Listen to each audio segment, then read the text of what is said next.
நம்முடைய பாரங்களை மாற்றுகிற தேவன், நம்முடைய கவலைகளை மாற்றுகிற தேவன். இளைப்படைந்தவனுக்கு சமயத்துக்கு ஏற்ற வார்த்தைகளை சொல்லுகிற கர்த்தர். எத்தனை பேர் அதை விசுவாசிக்கிறீங்க?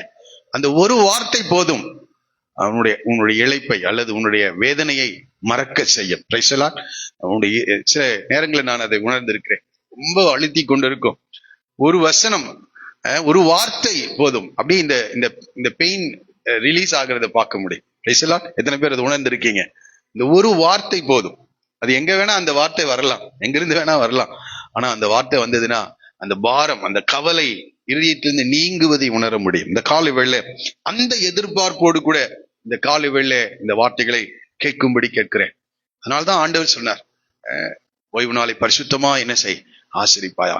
அதனால்தான் இஸ்ரவேல் தேசத்துல எருசலேம்ல தேவனுடைய ஆலயம் இருந்தாலும் ஒவ்வொரு ஊர்லயும் 10 யூதர்கள் இருந்தா போதுமா, ஒரு ஜெபாலயத்தை என்ன செஞ்சிருவாங்க, கட்டிடுவாங்க. 10 பேர் இருந்தா போதும், ஒரு ஜெபாலயம் கட்டிடுவாங்களாம். வாரந்தோறும் எங்க வருவாங்க எல்லாம், இயேசு வழக்கத்தின்படியே ஓய்வு நாள்ல தேவனுடைய ஜெபாலயத்துக்கு கடந்து சென்றார் என்று சொல்லப்படும். அப்போ எல்லா குடும்பத்தாரும் அந்த ஜெபாலயத்துக்கு என்ன செய்வாங்க, வருவாங்க. அங்கே கர்த்தரை பாடுவார்கள், ஆராதிப்பார்கள், கர்த்தருடைய வார்த்தைகளை அவர்கள் கேட்கிறவர்களாய் காணப்படும். அதை கர்த்தர் ஏற்படுத்தி வைத்த ஒரு ஒழுங்காக காணப்படுகிறது. அவ இந்த கால வேளை நம்முடைய இருதயங்களில் இருக்கிற எல்லா கவலைகளையும் பாரங்களையும் கர்த்தர் நீக்குவாராக. இந்த நாளுக்காக நேற்றைய தினத்தில் காலை வேளையில கர்த்தருடைய வார்த்தையை கர்த்தர் எனக்கு கொடுத்தார். தயவு செய்து என்னோடு கூட நீதிமொழிகளின் புஸ்தகம்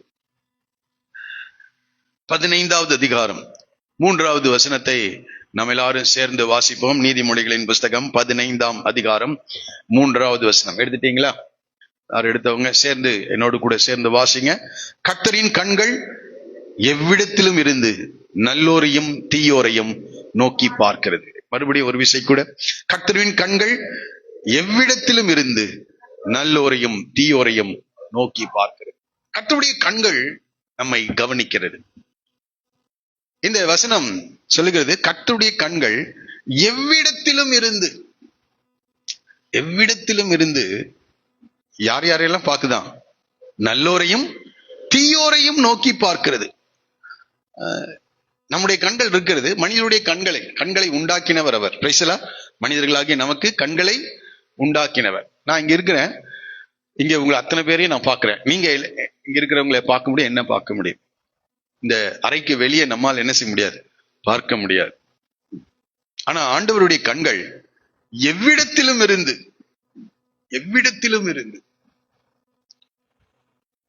இங்க இருக்கிற கொஞ்சம் பேரை மாத்திரம் இல்ல, இந்த உலகத்திலே வாழ்ந்து கொண்டிருக்க 750 கோடி ஜனங்களையும், அவங்க எங்க வேணா இருக்கலாம், அவங்க மலைகளில இருக்கலாம், பள்ளத்தாக்குகள் இருக்கலாம், பெரிய பட்டணங்கள்ல இருக்கலாம், கிராமங்கள்ல இருக்கலாம், காடுகளில் இருக்கலாம், இன்னும் சொன்னா தண்ணீருக்குள்ள கூட இருக்கலாம், ஆகாய விமானத்துல இருக்கலாம், எங்க வேணா இருக்கலாம். இந்த பூமியில, இந்த பிரபஞ்சத்துல அவங்க எங்க ஸ்பேஸ்ல கூட என்ன செய்யலாம், இருக்கலாம், எங்க வேணா இருக்கலாம்.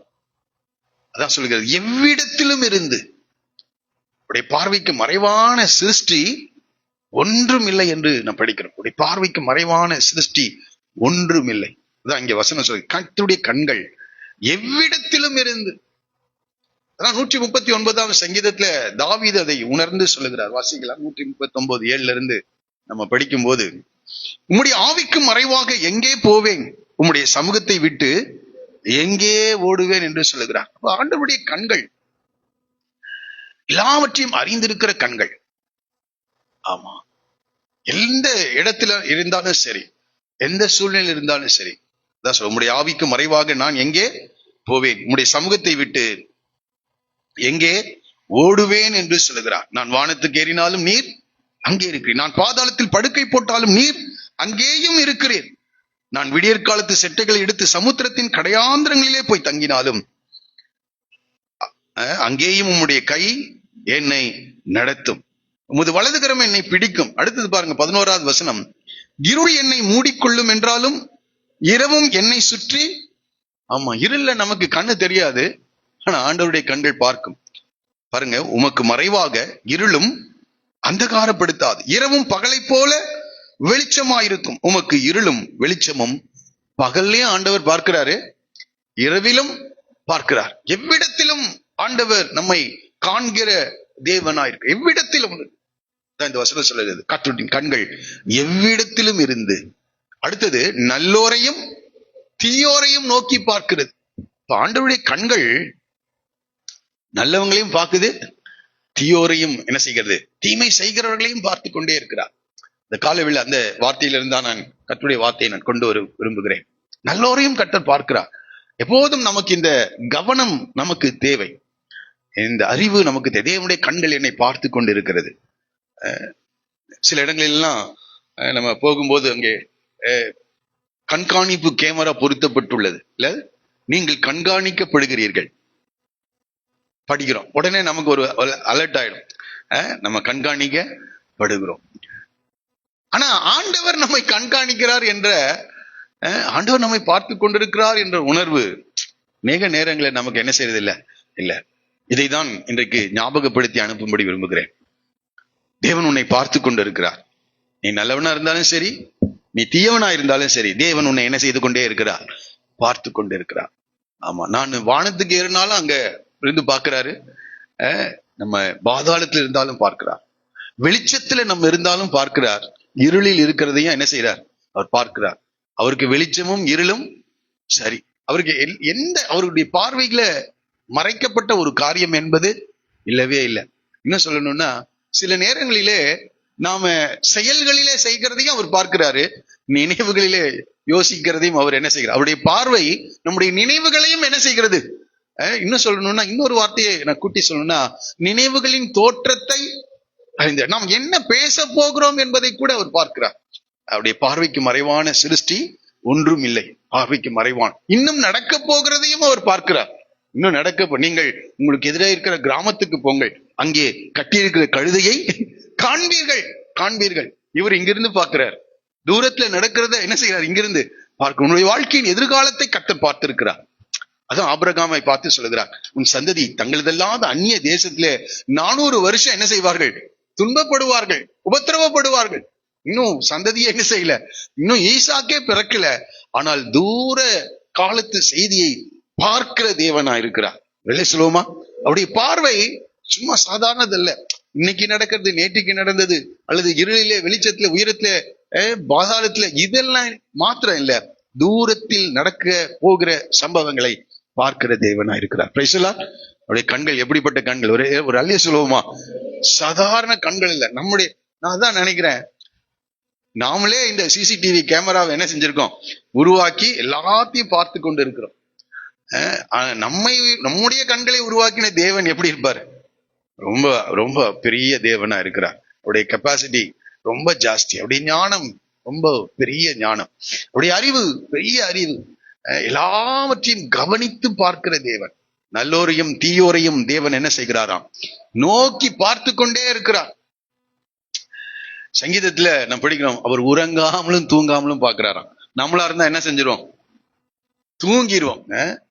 ஆமா, உறங்காமலும் தூங்காமலும் கொஞ்சம் டயர்ட் ஆயிடும். இந்த சிசிடிவி கேமரா கூட அந்த பேட்டரி போயிருச்சுன்னு வைங்க, அல்லது கரண்ட் போயிருச்சு, அல்லது ஏதாவது அந்த எக்யூப்மெண்ட்ல பிரச்சனை வந்துருச்சுன்னா அதை என்ன செய்யும், கேமரா இருக்கும். நிறைய பேர் சில பிரச்சனைகள் வரும்போது காவல்துறையினர் சொல்றாங்க, அந்த கேமரா என்ன செய்யலைங்க, வேலை செய்யல. எதுக்காக பொருத்தப்பட்டதோ அந்த நோக்கம் அது என்ன செய்யல, நிறைவேற்றவில்லை. ஆனா எதுதான் இருக்குது, கேமரா இருக்குது. இங்க கூட அநேகர் அப்படியே பார்த்துட்டு தான் இருக்கீங்க, ஆனா இறுதி அங்கேயோ இருக்குது. இல்லைன்னா என்ன செய்யுது, பார்த்துட்டு இருக்கிற மாதிரிதான் இருக்குது, திடீர்னு தூங்கிடுறாங்க. அது மாதிரி கேமரா வேலை செய்யறது இல்லை. ஆனா ஆண்டவர் அப்படி இல்லை, உறங்காமலும் தூங்காமலும் நம்மை பாதுகாக்கிற, நம்மை பார்த்து கொண்டே இருக்கிறார். நமக்குதான் ஆண்டவர் நமக்குதான் தூக்கம், இளைப்பு, நமக்குதான் இந்த கரண்ட் எல்லாம் தேவை. ஆனா ஆண்டவர் எப்போதும் பார்க்கிற தேவனார், தூங்காமலும் உறங்காமலும், இருளா இருந்தாலும் சரி, வெளிச்சத்துல இருந்தாலும் சரி, நிகழ்காலங்களையும் பார்க்கிறார். கடந்த காலங்களை வேணா அறிந்திருக்கலாம், ஆனா தூரத்து காலத்து செய்தியை சொல்லுகிற தேவனா இருக்கு. அப்ப ஆண்டவர் பார்க்கும்போது, ஆபிரகாமை பார்க்கும்போது 1000 தலைமுறையை கடந்து பார்க்கிறார். எவ்வளவு பேர் இதை புரிந்து கொள்றீங்க? ஆபிரகாமை பார்க்கும்போது ஈசாக்க பார்க்கிறாரு, யாக்கோபை பார்க்கிறாரு, 12 பிள்ளைகள் அவனுக்கு பிறக்க போகிறதை பார்க்கிறார், தூர காலத்து செய்தியை பார்க்கிறார். அப்படியே பார்த்துட்டே இருக்கிறார். அவங்க எல்லாம் இல்ல, ஆனா ஆபிரகாமை பார்க்கும்போது அந்த சந்ததி லைனை அப்படியே என்ன செய்யறார், பார்க்க எவ்வளவு பெரிய தேவன். அவருடைய பார்வை ரொம்ப வித்தியாசமானது. நமக்கு பார்வையை உண்டாக்கின ஆண்டவர், அவருடைய பார்வை ரொம்ப நம்முடைய ஞானத்திற்கும் நம்முடைய புரிதலுக்கும் நம்முடைய அண்டர்ஸ்டாண்டிங்க்கும் அப்பாற்பட்ட பார்வை உடைய தேவனா இருக்கிறார். ஒரு சொல்லுவோமா, அப்பேற்பட்ட தேவன். இந்த வார்த்தையை சொல்ற கர்த்தரின் கண்கள், சாலமோன் சொல்றார், கர்த்தரின் கண்கள் எவ்விடத்திலும் இருந்து, ஆமா, அவன் எங்க போனாலும் சரி, எங்க வந்தாலும் சரி, ஆண்டவர் பார்த்து கொண்டே இருக்கிறார். நல்லோரையும் தீயோரையும் என்ன செய்கிறது, நோக்கி பார்த்து கொண்டே இருக்கிறது. இன்றைக்கு இந்த பார்வையிலிருந்து சில காரியங்களை நான் சொல்லும்படி விரும்புகிறேன். வெளிப்படுத்தின விசேஷம் 1ஆம் அதிகாரம் 14வது வசனத்திலே நாம் படிக்கும் போது, அவருடைய கண்கள் அக்னி ஜுவாலையை போல இருக்கிறது என்று யோவான் சொல்லுகிறார். யோவான் பத்மு என்னும் தீவிலே இருக்கும்போது தேவனை, ஆண்டவரை அவர் தரிசிக்கிறார். நமக்கு எல்லாருக்கும் தெரியும், கர்த்தருடைய வார்த்தை நிமித்தம் பத்மு என்ற தீவில தனியா கைதியாக கொண்டு போய் விடப்படுகிறார்.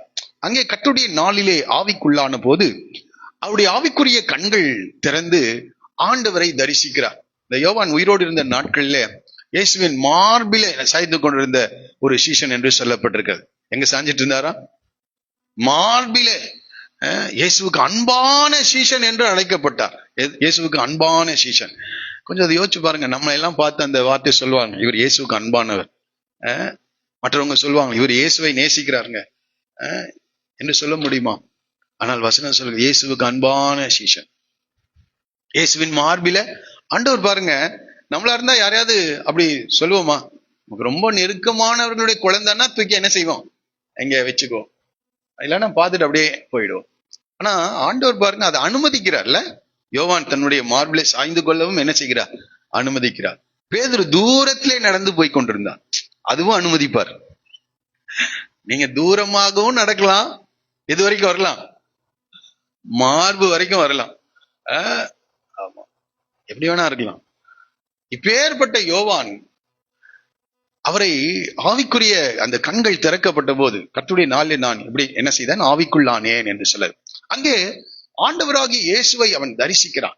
தரிசிக்கும் போது அவருடைய தலையை குறித்து சொல்லுகிறார், அவருடைய பாதங்களை குறித்து, அவருடைய அவயவங்களை எல்லாம் பார்த்து கொண்டிருக்கிற இந்த யோவான் அவருடைய கண்களை பார்த்து சொல்லுகிறார்.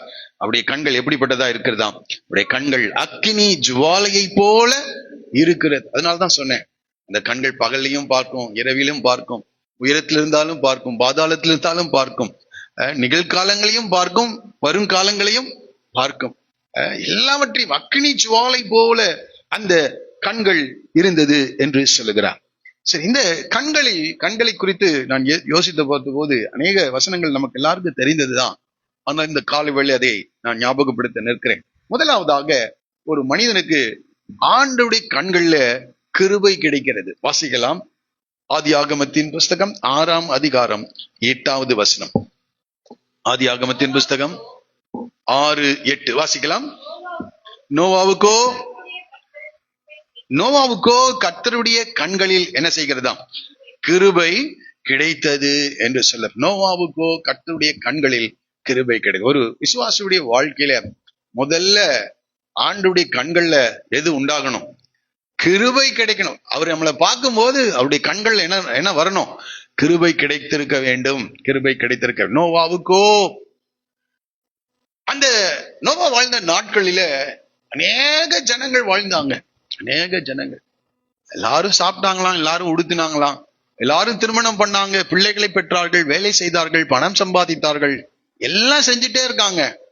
ஆனா ஒரே ஒரு மனுஷனுக்கு மட்டும்தான் என்ன கிடைத்தது, கிருபை கிடைத்தது. கிருபை கிடைத்தது. நான் நினைக்கிறேன் எல்லாரும் வேலை செஞ்சு சம்பாதித்து பெரிய பெரிய வீடுகள்ல கட்டியிருப்பாங்க, ஆடம்பரமான காரியங்கள் எல்லாம் செஞ்சிருப்பாங்க. ஆனா எல்லாம் ஒரு நாள் என்ன செஞ்சிருச்சு, அழிந்து போய்விட்டு. அவர்கள் சம்பாதித்த பணம் அழிந்து விட்டது, அவர்களுடைய செல்வாக்கு, அவருடைய எல்லாம் அழிந்து விட்டது. இந்த தேசத்துல எல்லாரும் அழிந்து போனார்கள். ஆனால் நோவாவுக்கு கர்த்தருடைய கண்கள்ல கிருபை கிடைத்தது என்று படிக்கிறோம். இந்த காலை வேளை உங்களுக்கு கர்த்தருடைய கண்கள்ல கிருபை கிடைத்திருக்கிறதா? அதைதான் இங்கே நான் சொல்லும்படி விரும்புகிறேன்.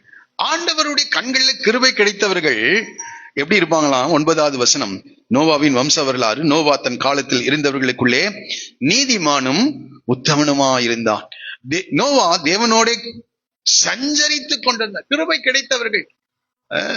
ரொம்ப அற்புதமான காரியம். நோவாவுக்கோ கர்த்தருடைய கண்களில் கிருபை கிடைத்தது. அதனால அவன் உத்தமனாயிருந்தான், அவன் நீதிமானாயிருந்தான், அவன் தேவனோடு என்ன செய்து கொண்டிருந்தான், சஞ்சரித்து கொண்டிருந்தான் என்று சொல்லப்பட்டிருக்கிறது. இந்த காலவெளியில் அதுதான் பெரிய பாக்கியம். கர்த்தருடைய கண்கள் தீயோரையும் பார்க்குது, நல்லோரையும் பார்க்கிறது. ஆனா யார் கண்கள்ல, அவருடைய கண்கள்ல முதலாவது ஒரு அந்த நல்லவங்களுக்கு கிடைக்க வேண்டிய காரியம் என்னன்னா, கிருபை என்ன செய்யணும், கிடைக்க வேண்டும். அப்படி கிருபை கிடைத்தா இந்த பூமியில நாம் உத்தமர்களாக இருப்போம், நீதிமான்களாக இருப்போம், தேவனோடு கூட சஞ்சரித்து கொண்டிருப்போம். அந்த நிலையில் இருந்தா மாத்திரம்தான் நோவா எல்லாரும் அழிக்கப்பட்ட போது நோவாவின் நிமித்தம் அவன் குடும்பத்தை கர்த்தர் என்ன செய்தார், பாதுகாத்தார். எல்லாரும் அழிக்கப்பட்டார்கள்.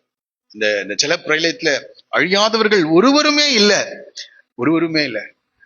அந்த தேசத்துல வாழ்ந்த நாட்கள்ல, அந்த நாட்கள்ல வாழ்ந்த மனிதர்களுக்குள் நோவா உத்தமனா இருந்தான், நோவா நீதிமானா இருந்தான், நோவா தேவனோடு கூட என்ன செய்து கொண்டிருந்தான், சஞ்சரி. இந்த கால வேளை ஆண்டவருடைய கண்கள் எனக்கு கிருபை கிடைத்தது. அந்த கிருபையை வீணாக்கிட்டு கொண்டிருக்கிறோமா, அவரோடு கூட சஞ்சரித்து கொண்டிருக்கிறோமா? இது ஒரு பெரிய காரியம். இப்பேற்பட்ட கண்களை உடைய தேவனுடைய கண்களிலே நமக்கு கிருபை கிடைத்திருந்ததான் இருக்கும் என்றால், அதான் நாம சொல்ல விரும்புகிற காரியம் என்னன்னா, இந்த கிருபையினால்தான் நம்ம ரட்சிக்கப்பட்டோம். எபேசியர் 2வது அதிகாரம் 8வது வசனம் சொல்லுகிறது. வாசிங்கள். எபேசியர் 2:8. விசுவாசத்தை கொண்டு ரட்சிக்கப்பட்டீர்கள், இது உங்களால் உண்டானது அல்ல, இது தேவனுடைய கிருபையினாலே விசுவாசத்தை கொண்டு நாம் ரட்சிக்கப்பட்டோம். இந்த தேவனை குறித்ததான செய்தியை நாம் கேட்ட போது இந்த தேவனை விசுவாசித்தோம், இயேசுவை விசுவாசித்தோம், தேவனுடைய குமாரனாகிய கிறிஸ்து என்று. இப்ப தேவன் தமது கிருபையினாலே விசுவாசத்தை கொண்டு நாம் ரட்சிக்கப்பட்டோம், இது உங்களால் உண்டானது அல்ல. இந்த கிருபையினாலே இந்த ரட்சிப்பை பெற்ற ஒவ்வொருவரும் இந்த பூமியிலே நீதிமானாய் வாழ்வார்கள், உத்தமர்களாய் வாழ்வார்கள். அது மாத்திரமல்ல, தேவனோடு கூட என்ன செஞ்சுட்டே இருப்பாங்க, சஞ்சரித்து கொண்டே இருப்பார்கள். இந்த காலவில் இந்த உணர்வு இருக்கிறதா? இந்த உணர்வு இருந்தால் மாத்திரமே வரப்போகிற அழிவுக்கு நம்ம தப்பித்துக் கொள்ள முடியும். இந்த உலகம் நியாய தீர்ப்புக்காக வைக்கப்பட்டிருக்கிறது. நோவாவின் நாட்கள்ல எப்படி நியாய தீர்ப்பு வந்ததோ அதே போல மனுஷகுமாரனுடைய நாட்களில் நியாய தீர்ப்பு வரப்போகிறது. அதற்கென்றே இந்த உலகம் வைக்கப்பட்டிருக்கிறது. ஆகவே நோவாவுக்கு கர்த்தருடைய கண்களில் கிருபை கிடைத்தது போல நான் நம்புகிறேன், இங்க இருக்கிற ஒவ்வொருவருக்கும் கர்த்தருடைய கண்கள் என்ன செஞ்சுட்டே இருக்குது, கிருபை. அதனால்தான் நாம கிருபை குறித்து இந்த கால வேளை அதிகமாய் நாம் பாடினோம். அப்படியே கிருபையினால தேவன் நம்மை ரட்சித்திருக்கிறார். அப்படியே கிருபை அதிகாலை தோறும் நமக்கு கொடுத்து கொண்டே இருக்கிறார். எதற்காக என்றால், நீதிமானாயும் உத்தமனாயும் தேவனோடு கூட சஞ்சரிக்கும்படியாக இந்த கிருபையை கர்த்தர் கொடுத்து கொண்டே இருக்கிறார். ஒரு சொல்லுவோமா? ஆகவே கர்த்தருடைய கண்கள் நல்லோரையும் தீயோரையும் நோக்கி பார்க்கிறார். தீயோரை வேற காரியத்துக்காக நோக்கி பார்க்கிறாரு, ஆனால் நல்லவர்களை எதுக்காக நோக்கி பார்க்கிறார் என்றால், அவரோடு கூட சஞ்சரிக்கும்படி, இந்த ரட்சிப்பில நிலை நிற்கும்படி, உத்தமர்களாய் வாழும்படி, நீதிமான்களாய் வாழும்படியாக ஆண்டவர் நமக்கு கிருபை அளிக்கிற தேவனாய், அவருடைய கண்களிலே கிருபை பெற்றவளாய்.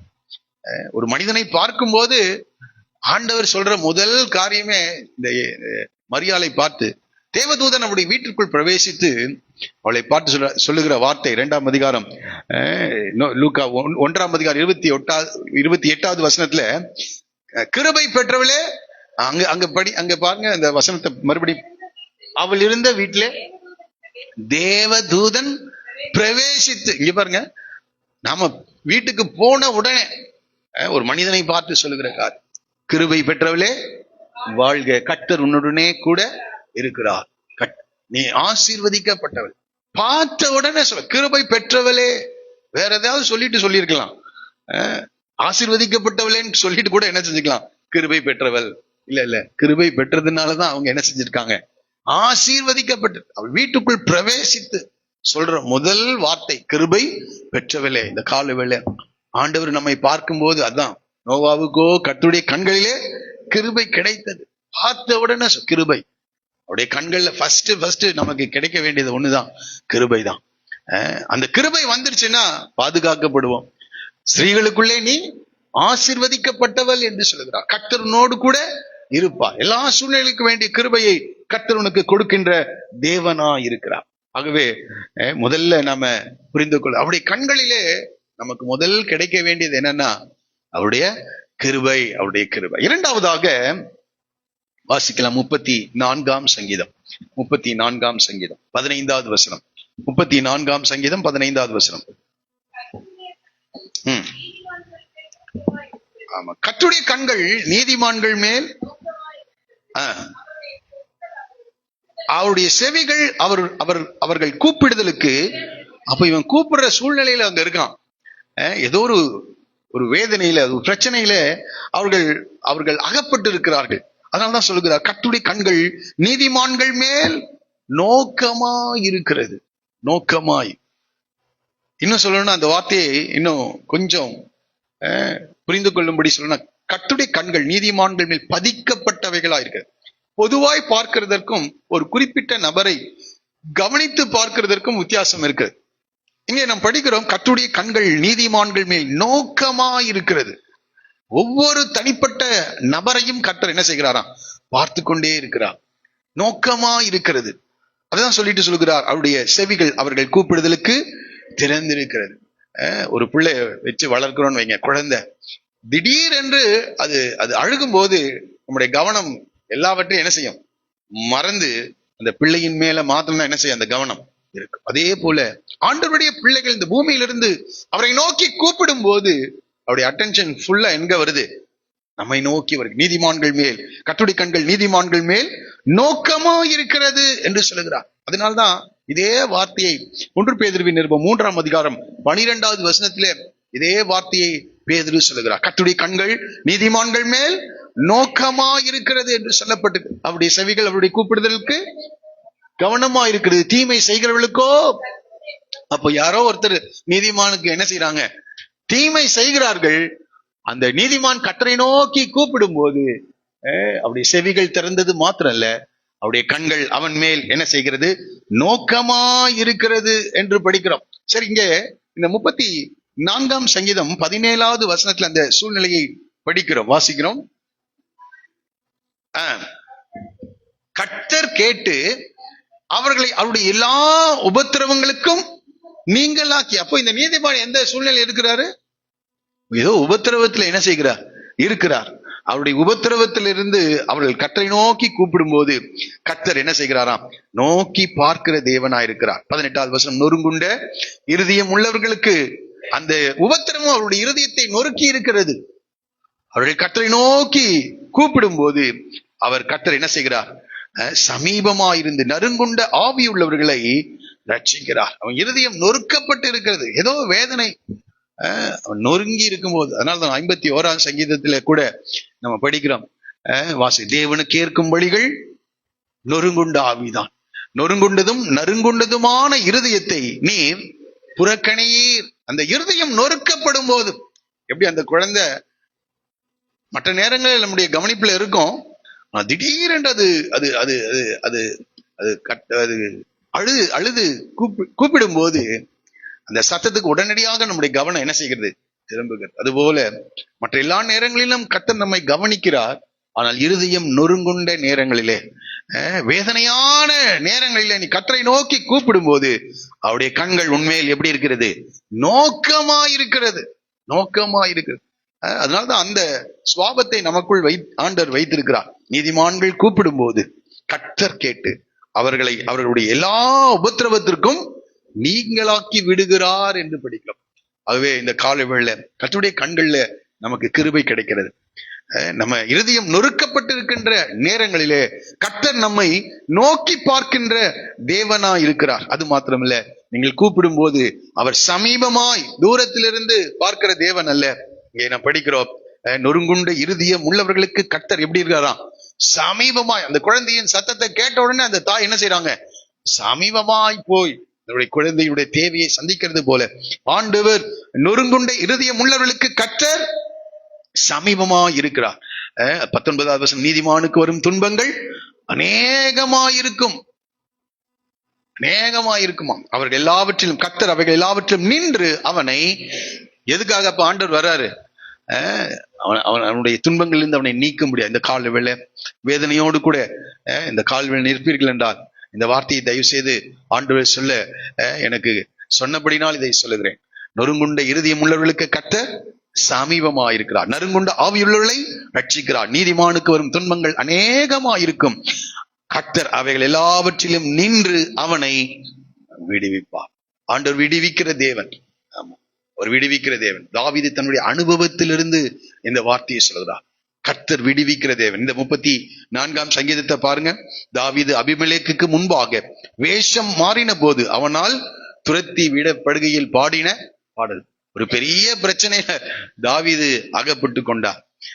தேவனுடைய திட்டத்திற்கு விரோதமாக சவுல் துரத்தினதினால் தேவனுடைய ஆலோசனையை கேளாமல் அவருடைய பார்டரை கிராஸ் பண்ணி போயிட்டார். எங்க? பெலிஸ்தியர் தேசத்துக்கு. தேவன் வைத்த இடத்திலிருந்து பிரச்சனையின் அழுத்தத்தினால கிராஸ் பண்ணி என்ன செஞ்சிட்டார்? பெலிஸ்தியர் தேசத்துக்கு. அங்க போனா எதுக்காக போனான்னா தப்பித்துக் கொள்ளும்படியாக என்ன செய்தார்? போனார். அங்க போனா பெரிய பிரச்சனையில மாட்டிட்டார். இந்த காலவேளை நாம கூட ஒரு பிரச்சனையிலிருந்து அகப்படுவதற்காக தேவனுடைய ஆலோசனையை கேளாமல் இன்னொரு இடத்துக்கு நம்ம ஓடிறோம். இந்த பிரச்சனையை தீர்க்க இங்கிருந்து இன்னொரு இடத்துல இருந்து நம்ம கடன் வாங்கி இந்த பிரச்சனையை தீர்க்க முடிவு செய்கிறோம். ஆனா இந்த பிரச்சனை இதுக்கு மேல பிரச்சனையா போயிடுச்சு. இப்போ அபிமெலேக்கினுடைய ஆட்கள் அவனை கைது செய்து ராஜாவை இடத்துல கொண்டு போறாங்க. அந்த ராத்திரி வேளையில பாடின பாடல் தான் இந்த காலை வேளை. ஒருவேளை நீதிமானுக்கு ஒரு துன்பங்கள் அநேகமாயிருக்கும். பேர்பட்ட சூழ்நிலையிலிருந்து கர்த்தரை நோக்கி கூப்பிடுகிறார். அந்த பெலிஸ்தியர் தேசத்துல அவரை விடுவிக்க யாரும் இல்லை. கூட 400 பேரெல்லாம் இல்லை. அவருடைய பெற்றோர் இல்லை, அவருடைய சகோதரர்கள் இல்லை, அவருடைய உறவுகள் இல்லை, யாரும் இல்லை. தனிமையாக அந்த இடத்துல அந்த பெலிஸ்தியருடைய கையில அகப்பட்ட அவ்வளவுதான். ஏனென்றால் பெலிஸ்தியன் ஆகிய கோலியாத்தினுடைய தலையை எடுத்தவன் யாரு? தாவீது. இந்த பிரச்சனை, இந்த பழிவாங்குகிற உணர்ச்சி நிச்சயமா அவங்களுக்கு என்ன செய்யும்? இருக்கும். சவுல் கொண்டது 1000, தாவீது கொண்டது 10000 என்று இவனை குறித்தல்லவா சொன்னார். இவனால் அல்லவா அந்த யுத்தத்திலே பெரிய தோல்வி இந்த பெலிஸ்தியர்களுக்கு ஏற்பட்டது. ஆகவே கூட இருக்கிறவன் எல்லாம் எப்படியாவது தாவீதை கொலை செய்ய வேண்டும் என்று எல்லாரும், அந்த பெலிஸ்தியர்கள் எல்லாரும் தீர்மானித்திருக்கிற அந்த நேரத்துல தாவீது கர்த்தரை நோக்கி கூப்பிட்டு இருக்கிறார். கர்த்தருடைய கண்கள் நீதிமான்கள் மேல் நோக்கம். தவறு செய்தது நான் அங்க போய் உட்கார்ந்துட்டு இருக்கிறார். ஆனால் சொல்றார், ஆண்டவரே கர்த்தருடைய கண்கள் நீதிமான்கள் மேல் நோக்கமா இருக்கிறது, அவருடைய செவிகள் அவர்கள் கூப்பிடுதலுக்கு திறந்திருக்கிறது என்று சொல்லியிருக்கிறேன் என்று கர்த்தரை நோக்கி கூப்பிட்ட போது, நீதிமான்கள் கூப்பிடும் போது கர்த்தர் கேட்டு அவருடைய எல்லா உபத்திரவங்களுக்கும் நீங்கள் ஆக்கி விடுகிறார். நொறுங்குண்ட இருதயம் உள்ளவர்களுக்கு கர்த்தர் சமீபமாயிருந்து நறுங்குண்ட ஆவி உள்ளவர்களை ரட்சிக்கிறார். நீதிமானுக்கு வரும் துன்பங்கள் அநேகமாயிருக்கும், கர்த்தர் அவைகள் எல்லாவற்றிலும் நின்று அவனை விடுவிப்பார். அந்த இடத்துல தேவன் ஒரு அற்புதத்தை செய்யறார் பாருங்க.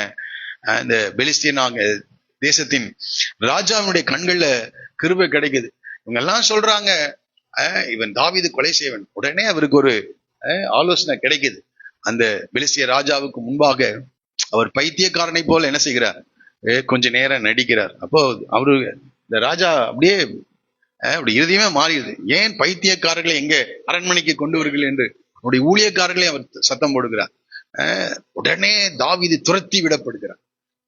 அந்த தேசத்திலிருந்து துரத்தி விடப்படுகிறார். அவங்க கைது பண்ணி இவரை கொல்லலாம்னு நினைக்கிறாங்க. ஆனா இந்த ராஜா உடனடியாக தாவீதை துரத்தி விடுகிறார்.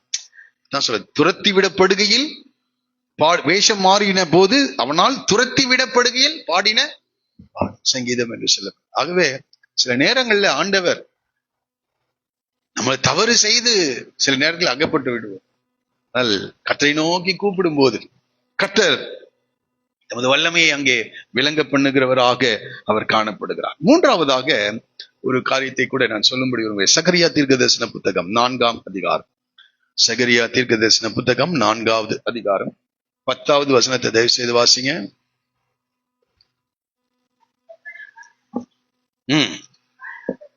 யார் அசட்டை பண்ணலாம்? கர்த்தருடைய 7 கண்களும் செருபாபேலின் கையில் இருக்கிற தூக்கு நூலை சந்தோஷமாய் பார்க்கிறது என்று சொல்கிறார். கர்த்தருடைய கண்கள் அது எப்படிப்பட்ட கண்களாம்? 7 கண்கள். கர்த்தருடைய 7 கண்கள். அப்ப கர்த்தருக்கு 7 கண்கள் இருக்கா அப்படின்னு நினைக்க வேணாம். நமக்கு எவ்வளவு கண்கள் இருக்கு? 2. அப்போ ஆண்டவருக்கு 7. அந்த யோசனை போகாதீங்க. அவருடைய அந்த ஏலி என்ற வார்த்தை நிறைவு, பரிபூரணம் என்று சொல்லப்படுகிறது. முழுமையடைந்த பரிபூரணம் உள்ள அவருடைய கண்கள், அதான் பூமி எங்கும் அவருடைய கண்கள் உலாவிக் கொண்டிருக்கிறது. அப்போ எங்க கர்த்தருடைய 7 கண்களும் செருபாபேலின் கையில் இருக்கிற தூக்கு நூலை சந்தோஷமாய் என்ன செய்யுதுதான் பார்க்கிறது. இந்த வார்த்தையை நம்ம அந்த முன்னாடி இருக்கிற வசனங்களிலேயும் எஸ்ரா புத்தகத்தை படித்தால் தான் இது புரியும். ஏனென்றால் இந்த ஆகாய் சகரியா என்கின்ற தீர்க்கதரிசிகள் எஸ்ரா புத்தகத்தின் நாட்களிலே வாழ்ந்தவர்கள். அது இப்படி சொல்லணும், செருபாபேலின் நாட்களிலே வாழ்ந்தவர்கள். சிறையிருப்பிலிருந்து மீண்டு வந்த அந்த ஜனங்கள் தேவனுடைய ஆலயத்தை கட்ட அவர்கள் ஆயத்தமா இருக்கிறார்கள். இந்த செருபாபேல் தான் அந்த ஆலயத்திற்கு உடைக்கப்பட்ட, பாபிலோனியர்களால் உடைக்கப்பட்ட அந்த ஆலயத்துக்கு அஸ்திபாரம் போடுகிறார். அந்த அஸ்திபாரம் போட்ட உடனே 4வது அதிகாரத்தை, இந்த எஸ்ராவின் புத்தகம் இந்த முதல் 4 அதிகாரத்தை படிப்பீர்கள் என்றால் நல்லா புரிந்து கொள்ளும். பாபிலோன் தேசத்திலிருந்து ஏறக்குறைய 50,000க்கும் மேற்பட்ட மக்கள் எருசலேமுக்கு கடந்து வருகிறார். கடந்து வந்து அவள் தேவனுடைய ஆலயத்துக்கு அஸ்திபாரம் போட்டு அதை கட்ட ஆரம்பிக்கிறார். இதை கட்ட ஆரம்பித்த உடனே பெரிய தடைகள் அவர்களுக்கு வருகிறது, பெரிய தடைகள். பாருங்க, அதை புரிந்து கொள்ளும் போது இந்த கோரேசை தேவன் எழுப்பி இந்த ஜனங்களை பார்த்து சொல்றாங்க, நீங்கள் போய் எருசலேமில் இருக்கிற அந்த ஆலயத்தை என்ன செய்யுங்க, கட்டுங்கள் என்று சொல்லிதான் இந்த ஜனங்களை அனுப்புகிறார். அவர்கள் வந்து ஆலயத்தை கட்ட துவங்கி அஸ்திபாரம் போட்ட உடனே பெரிய எதிர்ப்பு வருகிறது, பெரிய எதிர்ப்பு. எனக்குரிய 16 ஆண்டுகள் அந்த கட்டிட பணி தடை செய்யப்பட்டிருக்கிறது. சில நேரங்களில் நம்ம புரிந்து கொள்ளணும், தேவனுடைய திட்டத்தின்படி, தேவனுடைய கட்டளையின்படிதான் இவர்கள் பாபிலோனில் விட்டு வருகிறார்கள். வர்றதே எதுக்காக தான், நீங்க போய் அந்த ஆலயத்தை கட்டுங்கள் என்று சொல்லுகிறார். எஸ்ராவின் புத்தகம் 1வது அதிகாரத்தில் இந்த கோரேஸ் ராஜாவுடைய கட்டளை இருக்குது. இந்த கோரேஸ் பெர்சிய தேசத்து மன்னன், முழு உலகையும் ஆளுகை செய்து கொண்டிருக்கிறார் அந்த நாட்களில் இருந்து. முழு உலகை இப்ப எவ்வளவு அதிகாரம் நிறைந்தவனா இருந்திருப்பான்னு கொஞ்சம் யோசிச்சு பாருங்க. ஆனா இந்த கோரேசின் மூலமாக ஆண்டவர் சொல்ற வார்த்தை ஏசியா தீர்க்கதரிசன புத்தகத்துல நம்ம இதை படிக்கிறோம், தயவு செய்து வாசிங்க. ஏசியா தீர்க்கதரிசன புத்தகம்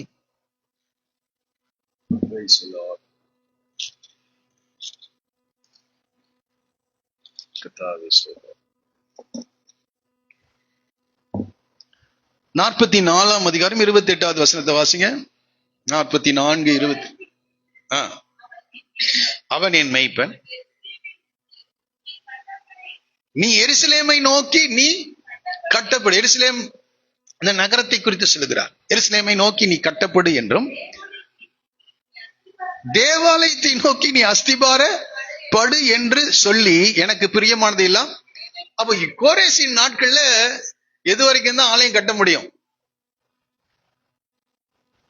அஸ்திபாரம் வரைக்கும் தான். இந்த அஸ்திபாரம் 4வது அதிகாரத்தை எடுத்துக்கொள்ளுங்கள். எஸ்ராவின் புத்தகம் 4வது அதிகாரம்.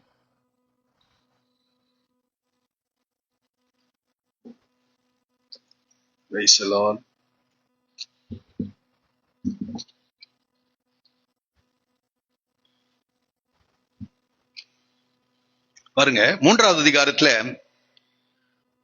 அவர்கள் அஸ்திபாரம் போடுகிறார்கள். 10வது வசனம் பாருங்க, 3:10. சிற்பாசாரிகள் கர்த்தருடைய ஆலயத்திற்கு அஸ்திபாரம் போடுகிற போது, இப்ப கட்டளை பாடி, அப்போ 3வது அதிகாரத்தின் முடிவுல அவர்கள் அஸ்திபாரம் போட்டு முடிச்சிட்டாங்க பாருங்க. ஆனால் 4வது அதிகாரத்துல சிறையிருப்பிலிருந்து வந்த ஜனங்கள் இஸ்ரவேலின் தேவனாகிய கர்த்தருக்கு ஆலயத்தை கட்டுகிறார்கள் என்று யூதாவுக்கும் பென்யமீனுக்கும் இருந்த சத்துருக்கள் கேள்விப்பட்ட போது உடனடியாக அங்க அவர்கள் அந்த ஆலய பணியை என்ன செய்யறாங்க, தடை செய்கிறார்கள். 4வது வசனம், அதனால் அந்த தேசத்து ஜனங்கள் யூதா ஜனத்தின் கைகளை தளர பண்ணி கட்டாதபடிக்கு அவர்களை சங்கடப்படுத்தி பெர்சியாவின் ராஜாவாகிய கோரேசின் காலம் முழுவதும், தரியு என்னும் பெர்சிய ராஜா அரசாண்ட காலம் மட்டும் அவர்கள் யோசனையை அவத்தமாக்கும்படி அவர்களுக்கு விரோதமாய் ஆலோசனைக்காரருக்கு என்ன செய்தார்களாம், ஏறக்குறைய 16 ஆண்டுகள் அவர்கள் என்ன செஞ்சிட்டாங்க, தடை செஞ்சிட்டாங்க. 16 ஆண்டுகள். கொஞ்சம் யோசிச்சு பாருங்க. அந்த தீர்க்கதரிசன வசனம், எருசலேமை நோக்கி நீ கட்டப்படு என்றும், தேவாலயத்தை நோக்கி நீ அஸ்திபாரப்படு. இந்த தீர்க்கதரிசனத்தை எவ்வளவு புரிந்து கொண்டாங்கன்னு தெரியல. ஆனா நமக்கு இப்ப புரிகிறது காரியம் என்னன்னா, ஆண்டவர் விடுதலையாக்கினார். கோரேசின் நாட்கள்ல அஸ்திபாரம் மட்டும்தான் என்ன செய்ய முடியும், போடவன். அதுக்கப்புறம் 16 ஆண்டுகள். இது செருபாபேலுக்கு புரிஞ்சதோ புரியலையோ தெரியல எனக்கு. நமக்குன்னா புரியாது. எல்லாம் நடந்து முடிந்த பிறகுதான் எதற்காக இப்படியெல்லாம் நம்மை நடத்துகிறார் என்று அது முடிவு பெறும்போதுதான் நம்ம ஆண்டவருடைய முழுமையான திட்டத்தை என்ன செய்ய முடியும். ஆனா ஆண்டவர் அதை ஏற்கனவே திட்டம் பண்ணி வைத்திருக்கிறார். ஒரு இல்லையா சொல்லுவோமா? அப்ப அதான் நான் சொன்னேன், ஆபிரகாமை பார்க்கும்போது 400 வருஷம் இல்ல, 4000 வருஷம் இல்ல, 1000 தலைமுறையை கர்த்தர் என்ன செய்கிறார், பார்க்கிறார். இப்ப கோரேசை பார்த்து சொல்லுகிறார், இது கோரேஸ் பிறக்கிறதுக்கு முன்பதாக 100 வருடங்களுக்கு முன்பதாக ஏசியாவினால் உரைக்கப்பட்ட வார்த்தை. அவங்க தாத்தாவே பிறந்திருப்பாருன்னு தெரியல. அவனுக்கு பேரை சொல்றாரு, அவனுடைய அவனால் நிறைவேற்ற போகிற பணியை குறித்து சொல்லுகிறார். அப்போ இந்த கோரேசின் நாட்கள் அஸ்திபாரம் போட்டுட்டாங்க. இவங்க என்ன நினைப்பாங்க, உடனடியாக கட்டி என்ன செஞ்சிடணும், ஆலயத்தை நிறைவு செய்ய வேண்டும் என்று உற்சாகமா கட்டுறாங்க. ஆனா சத்துருக்கள் கேள்விப்படுறாங்க. சத்துருக்கள் அந்த பணியை தடை செய்கிறார்கள். இந்த செருபாவிலுக்கு எப்படி இருக்கும் கொஞ்சம் யோசிச்சு பாருங்க. ரொம்ப சங்கடம். இன்னைக்கு சில நேரங்களில சில தடைகளை தேவன் அனுமதிக்கிறவரா இருக்கிறார். ஏனென்றால் அவருடைய நேரம் சரியா சொல்றாங்க. அந்த தேவாலயம் உடைக்கப்பட்டு கரெக்டா 70 ஆண்டுகள் நிறைவு செய்யும் போது அந்த தேவனுடைய ஆலயத்தை பிரதிஷ்டை பண்ணிட்டாங்களாம். ஒரு சொல்லுவோமா? சத்தமா தான் சொல்லுங்களேன். கரெக்டா 70 ஆண்டுகள் சிறையிருப்புக்கு முதலாவது போன அந்த குரூப்ல இருந்து திரும்பி வருகிற வரைக்கும் கரெக்டா 70 ஆண்டுகள். அதே போல தேவாலயம் உடைக்கப்பட்ட நாள்ல இருந்து மறுபடியும் பிரதிஷ்டை செய்கிற நாட்கள் வரைக்கும் கரெக்டா 70. ஆண்டவர் எல்லாவற்றையும் கரெக்டா திட்டம் பண்ணி வைத்திருக்கிறார். அப்ப கோரேசின் நாட்கள்ல ஆண்டவர் அதை அனுமதித்திருக்கிறார். அந்த கட்டட பணியை அஸ்திபாரத்தோட என்ன செய்யணும். இப்ப 16 ஆண்டுகள் இந்த கட்டட பணி என்ன செய்யுது, தாமதமாகிறது. இவங்க இப்படி செய்வாங்கன்னு நல்லா தெரியும் ஆண்டவர். ஆகவே இப்போ இந்த செருபாபேல் அவர் ரொம்ப சோர்ந்து போய் விடுகிறார். அவர் என்ன நினைச்சிருப்பார், நான் நினைக்கிறேன் எனக்கு வயசாகிட்டே போயிட்டு இருக்கு, இனி இந்த கட்டிட பணி என்ன செய்யறது, யாரு நடத்துறது என்று அவர் ஒருவேளை ஆண்டவரை நோக்கி அவர் ஜெபித்துக் கொண்டிருந்திருப்பார். 6வது வசனம் சகரியா 4:6. அப்பொழுது அவர் செருபாபேலுக்கு சொல்லப்படுகிற கர்த்தருடைய வார்த்தை என்னவென்றால், பலத்தினாலும் அல்ல, பராக்கிரமத்தினாலும் அல்ல, என்னுடைய ஆவியினாலேயே ஆகும் என்று சேனைகளின் கர்த்தர் சொல்லுகிறார். இப்ப அவரு நினைச்சிருக்கலாம், தாவீதின் நாட்கள்ல இந்த தேவனுடைய ஆலயத்துக்கு என்ற இடத்தை வாங்கினாங்க. தாவீது திரளான ஐஸ்வர்யத்தை இந்த ஆலயத்தை கட்டுவதற்காக சேர்த்து வைத்திருந்தார். தாவீது அரசனாய் இருந்தார். எந்த பர்மிஷன் யார்கிட்ட என்ன செய்ய வேண்டியதில்லை, கேட்க வேண்டியதில்லை. அன்றைய நாட்களில் அவர்கள் தேசத்தை ஆளுகை செய்த ராஜாவா இருந்தார் சாலமோனும் தாவீது. ஆகவே எந்த தடையில்லாமல் அவர்கள் கட்டினார்கள். ஆனால் இன்றைக்கு எல்லாமே தடையா இருக்குது. பொருட்கள் தடை, அடிமைகளாக இருக்கிறார்கள். ஒவ்வொரு காரியத்திற்கும் மற்றவர்களிடத்திலிருந்து அனுமதியை நாம் பெற வேண்டியவர்களா இருக்கிறோம் என்று அவர் ரொம்ப வேதனைப்பட்டிருக்கலாம். அதனால ஆண்டவர் சொல்லுகிறார், பலத்தினாலும் அல்ல, பராக்கிரமத்தினாலும் அல்ல. சில நேரங்கள்ல நாம கூட அப்படி நினைக்கிறோம், மற்றவருடைய அதிகாரம், மற்றவருடைய செல்வாக்கு இவைகள்லாம் நமக்கு இருந்தா உடனே என்ன செஞ்சிடலாம், காரியங்களை செய்து விடலாம், இல்ல பணம் இருந்தா செய்து விடலாம் என்று நினைக்கிறோம். ஆனால் ஆண்டவர் சொல்லுகிறார், கர்த்தருடைய வார்த்தை என்னவென்றால், பலத்தினாலும் அல்ல, பராக்கிரமத்தினாலும் அல்ல, என்னுடைய ஆவியினாலேயும் இல்ல, என்னுடைய ஆவியினாலேயே ஆகும் என்று சேனைகளின் கர்த்தர் சொல்லுகிறார். கரெக்டா அந்த 16 வருடம் முடியுது. இப்ப ஆண்டவர் சொல்றாரு, அப்பதான் இந்த ஆகாய் சகரியாவை தேவன் எழுப்புகிறார். இப்ப பெரிய பர்வதமே, யாரு, பெர்சிய தேசத்து அதிபதிகள் எப்படி இருக்கானுங்க, பெரிய பர்வதமா இருக்கிறாங்க. அங்க இருக்கிற சத்துருக்கள் பெரிய பர்வதத்தை போல இருக்கிறாங்க. அவங்க இந்த ஆலயத்தை கட்டாதபடிக்கு கைகூலி கொடுக்குறாங்களாம். கொஞ்சம் யோசிச்சு பாருங்க, இவ்வளவு பெரிய தடை, எவ்வளவு பேர் நாமளா இருந்தா எதுக்கு கைகூலி லஞ்சம் கொடுப்போம்னா, கட்டுறதுக்கு தான் என்ன செய்வோம், கட்டுறதுக்கு லஞ்சம் கொடுப்போம். இப்ப ஒரு பில்டிங் அப்ரூவல் வாங்கணும்னா எல்லாமே நியாயமா இருந்தாலும் நம்முடைய உலக வழக்கம் சொல்ல முடியாது. நம்முடைய தேசத்துல லஞ்சம் என்ன செய்கிறது, எங்கேயும் புறையோடி இருக்கிறது. அப்போ நாம தான் பில்டிங் கட்டுறதுக்கு சீக்கிரம் பர்மிஷன் கிடைக்க அந்த அதிகாரிகளுக்கு என்ன செய்யறாங்க, அது கொடுக்கறது தவறு, பரிதானம் வாங்காதிருப்பாயாக, அதே போல பரிதானமும் கொடுக்க கூடாது, இருக்கட்டும், மக்கள் செய்கிறதை நான் சொல்லுகிறேன். அப்ப அந்த பர்மிஷன் வாங்குறதுக்கு நாம தான் என்ன செய்வோம், மக்கள் தான் போய் ஏதாவது காசு கொடுத்து யாரையாவது கவனிக்க வேண்டியவங்க எல்லாம் கவனிச்சு அந்த பர்மிஷன் வாங்கிட்டு வரும். இப்போ பக்கத்து வீட்டுக்காரன் நாம கட்டாத இருக்கும்படி அவன் காசு கொடுப்பானா, கொடுக்க மாட்டான். ஆனா இவங்க என்ன செஞ்சிருக்காங்க, அதை கட்டாதபடிக்கு என்ன செய்யறாங்க. அதனால்தான் இங்க சகரியா சொல்ல, பெரிய பர்வதம், அது யாருக்கு போய் காசு கொடுக்குறான், சாதாரண ஆட்களுக்கு அல்ல, அந்த அந்த உலகை ஆளுகை செய்கிற அந்த அதிபதிகளுக்கே என்ன செய்யறான், அந்த அரண்மனையில் இருக்கிறவர்களுக்கு கைக்கூலி கொடுத்து இந்த காரியத்தை நடத்தாது. எவ்வளவு பெரிய தடை! நமக்கு வர்ற தடையெல்லாம், நமக்கு வந்த தடைகள்லாம் ஒண்ணுமே இல்லை. ஒரு சொல்லுங்க, ஆமா, எவ்வளவு பெரிய தடை. அதனால்தான் அடிக்கடி நான் யோசிக்கிறது என்னன்னா, வேதாகமத்திலே சொல்லப்படுகிற உதாரணங்கள் எல்லாம் பாத்தீங்கன்னா நம்ம நம்ம பிரச்சனைக்கு அந்த பிரச்சனைக்கு சம்பந்தமே இல்லை. அவ்வளோ பெரிய பிரச்சனைகள், அவ்வளோ பெரிய எதிர்ப்புகள், அவ்வளோ பெரிய தடைகள். அந்த தடைகளையே கர்த்தர் என்ன செய்கிறார், மாற்றுகிறார். கொஞ்சம் பொறுமையா இருந்தா போதும். அப்படி நேரம் வருகிற வரைக்கும் காத்திருக்கணும். அதுக்குள்ள நமக்கு என்ன வந்துருது, அவசரம். எல்லாம் ஒரே நாள்ல நடக்கணும் அப்படின்னு நினைக்கணும். கூப்பிட்ட உடனே பதில் வந்துடணும், கூப்பிட்ட உடனே எல்லாம் நடக்கணும். அப்படி நடந்தா நல்லதுதான், சந்தோஷம் தான் எல்லாருக்கும். ஆனால் தேவன் எல்லாவற்றையும் அதினதின் காலத்துலதான் என்ன செய்வார், நேர்த்தியாய் செய்வார். இந்த காலையில் யாராவது சோர்ந்து போயிருக்கிறீங்கன்னா, உங்களுடைய கூப்பிடுதலின் சத்தம் ஆண்டவருக்கு போயிடுச்சு. நீதிமான்கள் மேல் கர்த்தருடைய கண்கள் நோக்கமா இருக்கிறது. அவருடைய செவிகள் உங்கள் கூப்பிடுதலின் சத்தத்துக்கு திறந்துதான் இருக்கிறது. ஆனா தேவனுடைய நேரம் வரணும். அதுக்காக கொஞ்ச நேரம் என்ன செய்யுங்க, காத்துருங்க. இப்போ பெரிய பர்வதம், எவ்வளவு பெரிய காரியம் பாருங்க. சாதாரண சூழ்நிலை அல்ல. அந்த கோரேஸ் ராஜா மரணம் அடைஞ்சிட்டான். இந்த செருபாபேல் நினைச்சிருந்தான், நான் அப்படிதான் நினைச்சிருந்தேன். ஐயோ சரி, இந்த கோரேஸ் ராஜா இருக்கிறப்பவே என்ன செஞ்சிடணும், கட்டி முடிச்சிடணும். நாம அப்படிதான், ஐயோ அந்த ஐயா இருந்திருக்கிற வரைக்கும், அந்த அதிகாரி இருக்கிற வரைக்கும், இந்த சூழ்நிலைகள் மாறுவதற்குள்ளாக இந்த காரியங்கள் எல்லாம் என்ன செஞ்சிடணும். சில ஊழியர்களோடு கூட நாங்க பேசும்போது, இந்த கவர்மெண்ட் இருக்கிறப்பவே இந்த காரியத்துல என்ன செஞ்சிடணும், இந்த பர்மிஷன் எல்லாம் வாங்கிடணுங்க அப்படின்னு ஊழியர்கள் சொல்றத நம்ம கேட்கிறோம். இந்த காரியங்கள் எல்லாருடைய மனநிலையும் அப்படிதான்.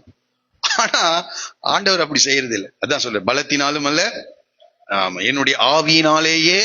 அங்க கோரேஸ் இருக்கிறனாலையோ அந்த கலெக்டர் இருக்கிறனாலையோ இல்லைங்க, என்னுடைய ஆவியினாலேயே ஆகும் என்று சொல்கிறார். பெரிய பர்வதமே நீ எம்மாத்திரம், செருபாபேலுக்கு முன்பாக நீ, ஆமா, தலைக்கல்லை அவன்.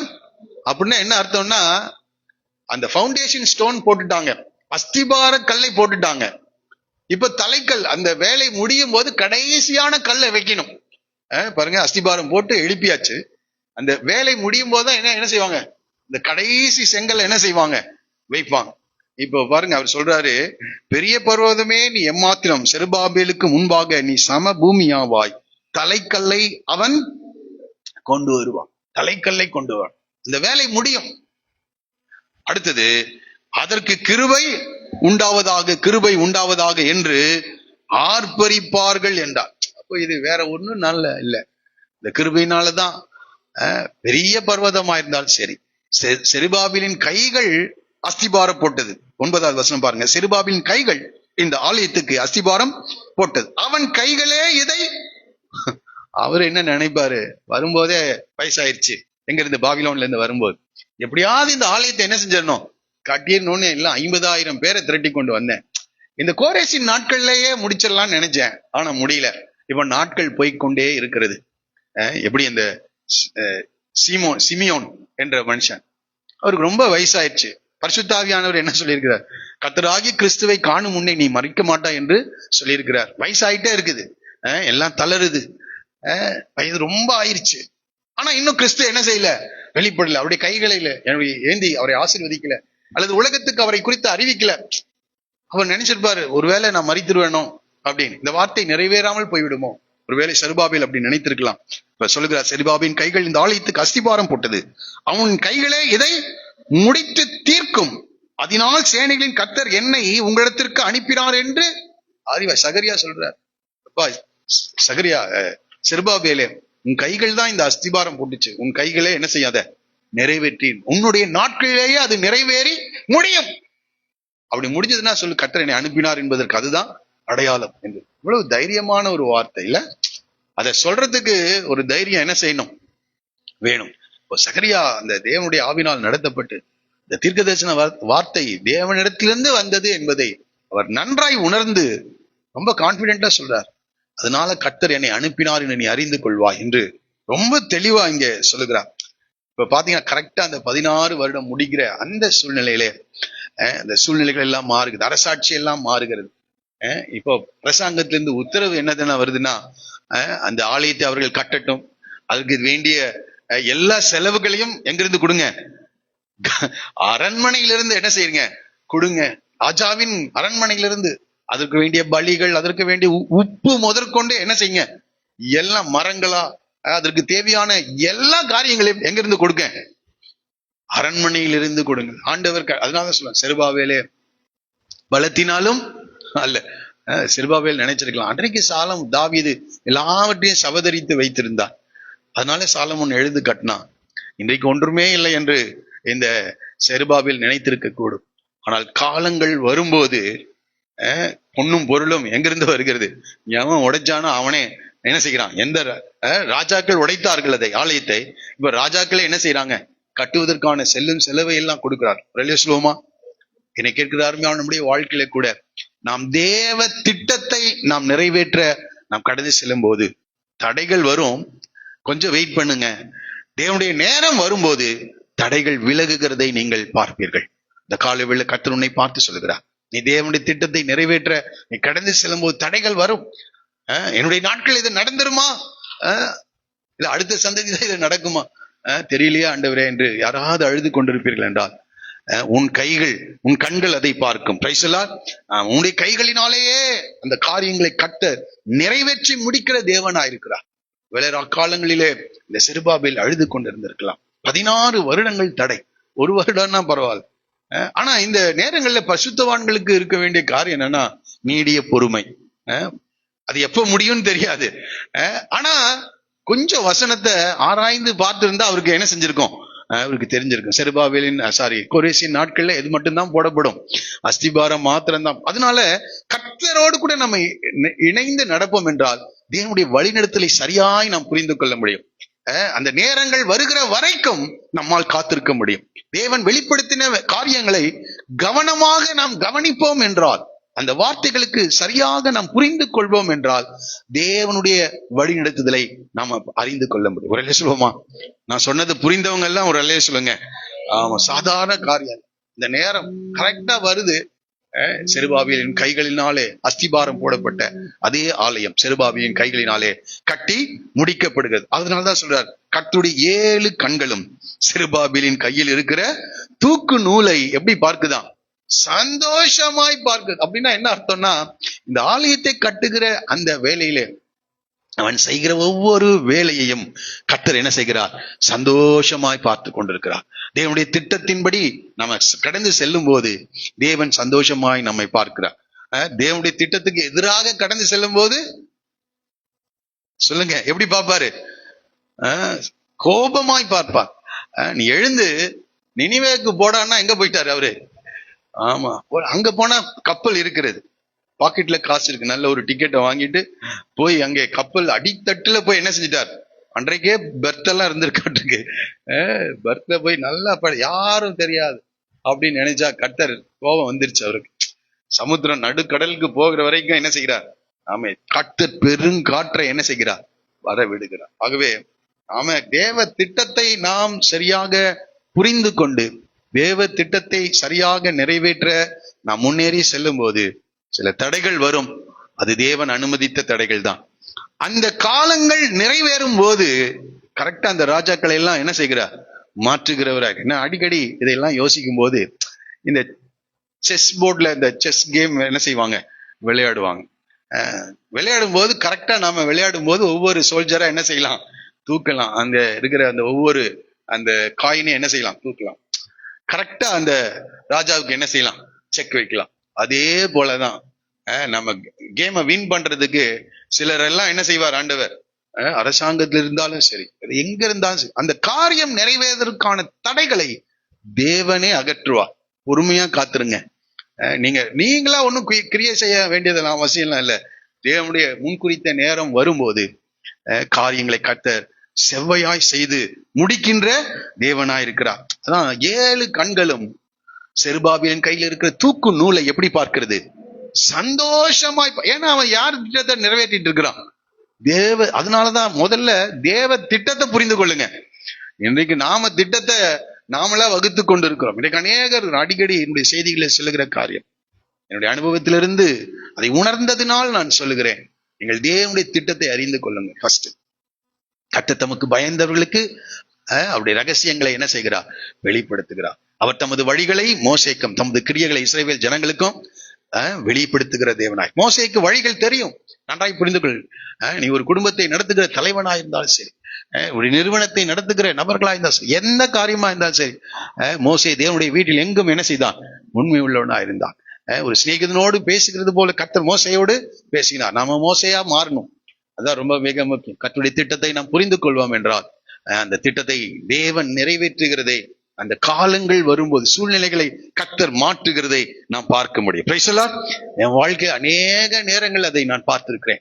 இந்த சூழ்நிலைகள் காலங்கள் வருகிற வரைக்கும் இந்த சூழ்நிலைகள் படிப்படியாய் மாறுகிறதை நான் பார்த்திருக்கிறேன். அதை பார்த்து நான் சந்தோஷப்பட்டிருக்கிறேன். ஒரே ஒரு காரியத்தை நான் அதிகமாக நான் சொல்ல விரும்புவதில்லை. இங்க சொல்லிட்டு போய் வீட்டுல கூட எதற்காக இதை சொல்லுகிறேன் என்று. ஆனால் இங்க அந்த அப்படிப்பட்ட உணர்த்துதல் வருகிறதுனால் நான் சொல்லுகிறேன். அநேக சந்தர்ப்பங்கள் கர்த்தர் என்னுடைய வாழ்க்கையை அதை வெளிப்படுத்தி இருக்கிறார். நான் என்னுடைய 20வது வயதுல நான் ரட்சிக்கப்பட்டேன்னா முழுதுமா ரட்சிக்கப்பட்டுட்டேன். சிறு வயதிலேயே என்னை முழுமையாக ஒப்பு கொடுத்தது 19-20 ஆண்டுகளில தான், என்னுடைய வயதுல தான். அப்பொழுது நான் அதிகமாய் ஜெபித்துக் கொண்டிருந்த அந்த நாட்கள்ல கர்த்தர் ஒரு தரிசனத்தை கர்த்தர் கொடுத்தார். ஒரு இடத்துல நான் நிற்கிறது நன்றாய் கர்த்தர் எனக்கு காண்பித்தார். அந்த வீட்டினுடைய அமைப்பை கர்த்தர் காட்டுகிறார். அந்த வீட்டில் இருக்கின்ற இந்த பல்பு இருக்குது இல்ல, அதை கர்த்தர் காட்டுறாரு. அங்க இருக்கிற ஸ்டேர்கேஸை காட்டுறாரு, அங்க இருக்கிற ரூமை காட்டுறாரு, எல்லாம் காட்டிட்டே இருக்கிறாரு. அங்க இருக்கிற மக்களை கர்த்தர் காட்டுகிறார். இது அத்தனையும் கர்த்தர் அதாவது அந்த காலகட்டத்துல அப்படிப்பட்ட மக்களையும் அப்படிப்பட்ட உடைகளை அணிந்திருந்த மக்களை நான் பார்த்ததே கிடையாது. அதுதான் ரொம்ப மிக முக்கியம். அதே போல அங்கே இருக்கிற அந்த வீட்டை பார்த்ததில்லை, அந்த சூழ்நிலை ஒரு வித்தியாசமான ஒரு சூழ்நிலை. அங்கே நான் ஒரு சிலருக்கு சொல்லியிருக்கேன், இங்க கூட சொல்லியிருக்கேன். அங்கே அந்த மக்களுக்காக ஜெபிக்கிறதை கர்த்தர் காட்டுறார். நான் இது எங்க நடக்கும்? இப்படிப்பட்ட ஆள் தோற்றத்தை பார்த்தா நம்ம முகம் மாதிரி இருக்குது, அவங்க ட்ரெஸ்ஸை பார்த்தா நம்ம போட்ட ட்ரெஸ் மாதிரி. அந்த காலத்துல அப்படி இன்றைக்கெல்லாம் அப்படிப்பட்ட ட்ரெஸ்ஸை போடுறோம் நம்ம இங்க. அந்த ட்ரெஸ்ஸை நான் பார்த்ததே கிடையாது அந்த நாட்கள்ல. இங்கெல்லாம் பெண்கள் தாவணி புடவைதான் என்ன செய்வாங்க, கட்டுவாங்க. அந்த நாட்கள்ல நைட்டி கூட போடாத நாட்கள் பெண்கள் நான் பார்த்ததில்லை அந்த காலகட்டம். இப்பேற்பட்ட ட்ரெஸ்ஸை போட்டுட்டு இருக்கிறாங்க, இந்த இடத்துல இருக்காங்க. இது எப்படி இது அப்படின்னு யோசிச்சு ஃபர்ஸ்ட் ஸ்ரீலங்கா ஏர்போர்ட்ல போய் அங்க இந்த தேசத்துல இறங்கி நான் அந்த மக்களை பார்த்த உடனே கரெக்டான இடத்துக்கு என்ன செஞ்சிட்டோம், வந்துட்டோம். இதெல்லாம் நடந்து ஒரு 16 வருடங்கள் 18 வருடங்கள் இருந்திருக்கும். கரெக்டா 18 வருடம் இல்ல, ஒரு 13 வருடங்கள் இருக்கும். கரெக்டா இடத்துக்கு ஒவ்வொரு நாளும் அதை யோசிப்பேன் நான். ஒவ்வொரு நாளும் அந்த ட்ரீமை என்னுடைய மனக்கண்களுக்கு முன்பாக, ஆண்டவரே இந்த இடத்துல கொண்டு போய் நிறுத்த போறேன்னு சொன்னீங்களே, யார் அந்த மக்கள்? ஒரு நாள் அதை பார்க்க ஆசையா இருந்தேன். ஜெபம் பண்ணுவேன், இன்னைக்கும் ஜெபம் பண்ணிட்டே இருக்கேன். அந்த திட்டத்தை நம்ம புரிந்து கொள்ளணும், அதுக்காக நான் சொல்றேன். அப்போ அங்க போய் இறங்கின உடனே அந்த ட்ரெஸ்ஸுங்கெல்லாம் பார்த்துட்டு கொஞ்ச நேரம் நான் ஏர்போர்ட்ல அப்படியே நின்னுட்டு அந்த மக்களை எல்லாம் என்ன செய்யறேன், வெளியவே போகல, நின்னுட்டு அப்படியே பார்த்துட்டு இருந்த கரெக்டான இடம்.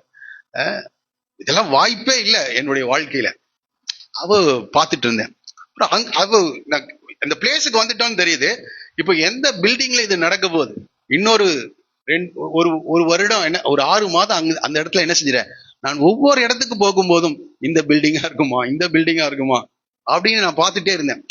கடைசியில அதை எனக்கு எங்கேயுமே அது இதாகல. ஆனா ஒவ்வொரு நாளும் யோசிப்பேன், எந்த இடத்துல அது நிறைவேற போகிறது, யாருக்கு. அப்ப நான் வேலை செஞ்சுட்டு இருக்கேன், நாம வேலை செஞ்சுட்டு இருக்கிறோம், மற்றவங்களுக்கு எப்படி என்ன செய்ய முடியும், ஜெபம் பண்ண முடியாது. அதை யோசிச்சு கொண்டே இருந்தேன். அப்போ இந்த 1 வருட காலங்கள் முடியும் போது கரெக்டா அந்த பில்டிங்க அதை வாடகைக்கு விடுவதற்காக நான் தங்கியிருந்த வீட்டை என்ன செய்யறாங்க, எல்லாம் இடித்து அதை என்ன செய்யறாங்க, ஆல்ட்ரேஷன் ஒர்க் நடக்குது. அப்போ நான் யோசிச்சுட்டே இருக்கேன், அது எங்க நடக்கும்னு தெரியல. ஆனா கரெக்டா கொஞ்சம் கொஞ்சமா அது என்ன செய்யுது, கரெக்டா எங்க ஸ்டேர் கேஸ் இருக்கணுமோ அங்க என்ன வருது, ஸ்டேர் கேஸ் வருகிறது. எங்கெல்லாம் இந்த நடுவுல செவரெல்லாம் இருந்தது, அங்கெல்லாம் தனித்தனி பெட்ரூம் ரூம்ஸா இருந்துச்சு. அது கரெக்டா எல்லாத்தையும் என்ன செய்யறாங்க, இடித்து கொண்டே இருக்கிறார்கள். அப்போ அங்க இருந்த முதல்ல இருந்த ரவுண்டு பல்பு மாதிரி இருக்கும், அந்த மாதிரி பல்பு தான் அங்க இருந்துச்சு. கரெக்டா என்னுடைய ட்ரீம்ல கர்த்தர் எந்த பல்பை போடுறாங்க காட்டினாரோ அதே பல்பை அவங்க போடுறாங்க. போட்டு அந்த இடம் முழுவதும் கர்த்தர் எனக்கு காண்பித்த மாதிரியே ஒவ்வொரு நாளும் என்ன செஞ்சுட்டே இருக்கு. நான் எங்கெங்கயோ தேடிட்டு இருக்கேன், இந்த வீடு எங்க இருக்கிறது, இந்த இடம் எங்க இருக்கிறது, இந்த மக்கள் யார், என்று நான் போற இடத்துல எல்லாம் தேடுவேன். ஆனா இருந்த வீட்லயே 1 வருடமா அந்த வீட்டுல தான் இருக்கேன். ஆனா அந்த வீட்டுல நடக்கும்னு எனக்கு என்ன செய்வே தெரியல. ஆனால் கடைசி நாட்கள் ஆக ஆக என்னுடைய கர்த்தர் என்னை ஊழியத்துக்கு அழைக்கிறாரு. அந்த அந்த வார்த்தைக்கு நான் ஒப்பு கொடுக்கிறேன். ஒப்பு கொடுத்துட்டு ஏர்போர்ட்டுக்கு போகும்போது கரெக்டா முடியுது, வேலை முடியுது, இங்க வருகிறேன் ஊழியத்துக்காக. கரெக்டா அந்த குடும்பத்தில் இருக்கிறவங்க, நான் கர்த்தர் எனக்கு எந்த ட்ரெஸ்ல அவங்க இருந்தாங்களோ அதே ட்ரெஸ்ஸை போட்டு எனக்கு முன்னாடி எல்லாரும் லைனா முழங்கால் போட்டிருக்காங்க. அவங்க எனக்கு முதலாளி வேற. முதலாளி குடும்பத்தினர் என்ன செய்யறாங்க, எனக்கு முன்னாடி கரெக்டா எல்லாம் பெண்கள். அவர் ஐயா மட்டும் இருந்தா தனியா, அவர் என்னோடு கூட நிக்கிறார். அவர் முழங்கால் போடல. பார்க்கும்போது ரொம்ப ஆச்சரியமா இருக்கு. அவர் என்னோடு கூட நிக்கிறார். அந்த வீட்டுல இருக்கிற எல்லா பெண்களும் எந்த ட்ரெஸ்ல அவங்க இருந்தாங்களோ, எந்த இடத்திலே அந்த அந்த பில்டிங்ல எப்படி அந்த ஸ்ட்ரக்சர் எல்லாம் அப்படியே எல்லாம் முழங்கால் போடுறாங்க. நமக்கு முதல்ல ஜெபம் பண்றதுக்கு கொஞ்சம் தயக்கமா இருந்துச்சு. நான் கண்ணை திறந்துட்டு தான் எல்லாரும் நின்றுட்டு இருந்தாங்க. அப்போ ஐயா நீங்க பெரியவங்க, நீங்க ஜெபம் பண்ணுங்கன்னு சொன்னேன். அவர் சொன்னாரு, நீ இப்ப ஊழியத்துக்கு போற, நீ ஜெபம் பண்ணுன்னாரு. நான் கேட்கல. சரி. அப்போ சொன்னாரு, நான் ஃபர்ஸ்ட் ஜெபம் பண்றேன், நீ என்ன செய்ய 2வது ஜெபம் பண்ணுன்னு சொன்னாரு. எல்லாம் நடந்த காரியம். எனக்கு ரொம்ப ஆச்சரியமா இருந்தது. அப்போ நான் கண்ணை மூடிட்டேன். அவங்க எல்லாரும் நின்றுட்டு தான் இருந்தாங்க. அப்போ கண்களை மூடி அவரு எனக்காக அவர் ஜபித்தார். அந்த ஜபத்தின் நடுவில் திடீர்னு கண்ணை திறந்து பார்த்தேன். பார்த்த போது இவங்க எல்லாரும் என்ன செஞ்சுட்டு இருந்தாங்க, முழங்கால்ல நின்றுட்டு இருக்காங்க. அதே போல நின்றுட்டு இருக்காங்க, அதே டைரக்ஷன்ல நிக்கிறாங்க. அவங்களுக்கு ஆப்போசிட் சைட்ல இருக்கேன், இவரு நின்றுட்டு இருக்காரு. நான் அவங்களுக்கு முன்னாடி என்ன செஞ்சுட்டு இருக்கேன், நின்றுட்டு இருக்கேன். அந்த ட்ரீம் மறுபடியும் எனக்கு வந்தது. அதுக்கப்புறம் தான் எனக்கு அவர்களுக்காக ஜெபிக்க தைரியமே என்ன செஞ்சுச்சு வந்தது. ஓ, தேவன் தம்முடைய திட்டத்தை என்ன செய்கிறார், நிறைவேற்றுகிறார். 13-14 ஆண்டுகளுக்கு முன்புதான் தேவன் எனக்கு காண்பித்த அந்த காரியங்கள் அப்படியே நிறைவேறுகிறதை பார்த்து, அதனால்தான் இதை சொல்லுகிறேன். நான் உங்களுடைய வாழ்க்கையில் தேவ திட்டத்தை அறிந்து கொள்ளுங்கள். இதுக்கு பெருசா ஒன்றும் செய்ய வேண்டிய அவசியமே இல்லை. நீங்கள் உட்கார்ந்து ஜெபித்துக் கொண்டிருந்தால் போதும், தேவனோடு கூட சரியான உறவில் இருந்தால் போதும். அதற்கு பெரிய தடைகள் எல்லாம் வரும் நம்மளுடைய வாழ்க்கையில, அதை பத்தி கவலைப்படாதீங்க. கோரேசுகள் இறந்து போயிட்டான், இனி எங்க நடக்க போகுதுன்னு நினைக்காதீங்க. தேவன் தடைகளை என்ன செய்கிறார், ஒவ்வொன்றாய் மாற்றுகிறவர். எனக்கு அது ரொம்ப ஆச்சரியமா இருந்தது. இவர்கள் எந்த நோக்கத்திற்காக அந்த பில்டிங் அப்படி அந்த அந்த ரீகன்ஸ்ட்ரக்ஷன் பண்ணாங்கன்னு எனக்கு தெரியல. ஆனால் ஒவ்வொரு செவரும் என்ன செய்யறாங்க, அந்த நடுவில் இருந்த செவறுகள் தூக்கப்படுகிறது, அங்க இருக்கிற எல்லாமே மாற்றி அமைக்கப்படுகிறதை பார்த்து கொண்டே இருந்தேன். ஏன்னா எவ்வளவு ஆச்சரியமா, நாம எங்கெங்கயோ தேடி இருந்த கர்த்தர் இதே இடத்துல எல்லா காரியங்களையும் செய்கிறார் என்று எனக்கு ரொம்ப ஆச்சரியமா இருந்தது. இப்படி அநேக காரியங்களை என்னால் சொல்ல முடியும். ஆகவே இந்த செருபாபேல் நினைத்திருக்கலாம், இனி எங்கங்க நடக்க போகுது, வாழ்க்கையில அப்படி ஏதாவது இருக்கும் என்றால் கர்த்தர் சொன்ன காரியங்கள் இன்னும் நடக்கல. ஆனால் தடைகள் நிறைய இருக்குது. தடைகள் கவலையே படாதீங்க, தேவன் தடைகளை என்ன செய்வார். எந்த கைகள் அஸ்திபாரம் போட்டதோ அதே கைகள் அதை என்ன செய்யும், செய்து முடிக்கும். ஆமா, கர்த்தருடைய கண்கள் அந்த தூக்கு நூலின் மேல் சந்தோஷமா என்ன செய்யும். நீங்க தேவ திட்டத்திலே இருந்தால் மாத்திரம் போதும், கர்த்தர் அந்த காரியங்களை செவ்வனே என்ன செய்வார், செய்து முடிக்கின்ற தேவனா இருக்கிறார். இந்த காலை வேளை உங்களை நான் பார்த்து உற்சாகப்படுத்தும்படி சொல்லுகிறேன். அப்படி கர்த்தருடைய 7 கண்களும் செருபாபேலின் கையில் இருக்கிற தூக்கு நூலை எப்படி பார்க்குதான், சந்தோஷம். நீங்க தேவ சித்தத்தை அறிந்திருக்கிறீர்களா? விசேஷமாக வாலிப பிள்ளைகளுக்கு நான் சொல்லுகிறேன், நீங்க முழங்கால் போட்டு ஜெபம் பண்ணாதான் கர்த்தர் உங்களுக்கு வெளிப்படுத்தும். உங்களுக்காக ஊழியர்கள் ஜெபித்தால், உங்கள் குடும்பத்தினர் ஜெபித்தால், அல்லது உபவாச ஜெபத்துல, அதெல்லாம் நல்லதுதான்.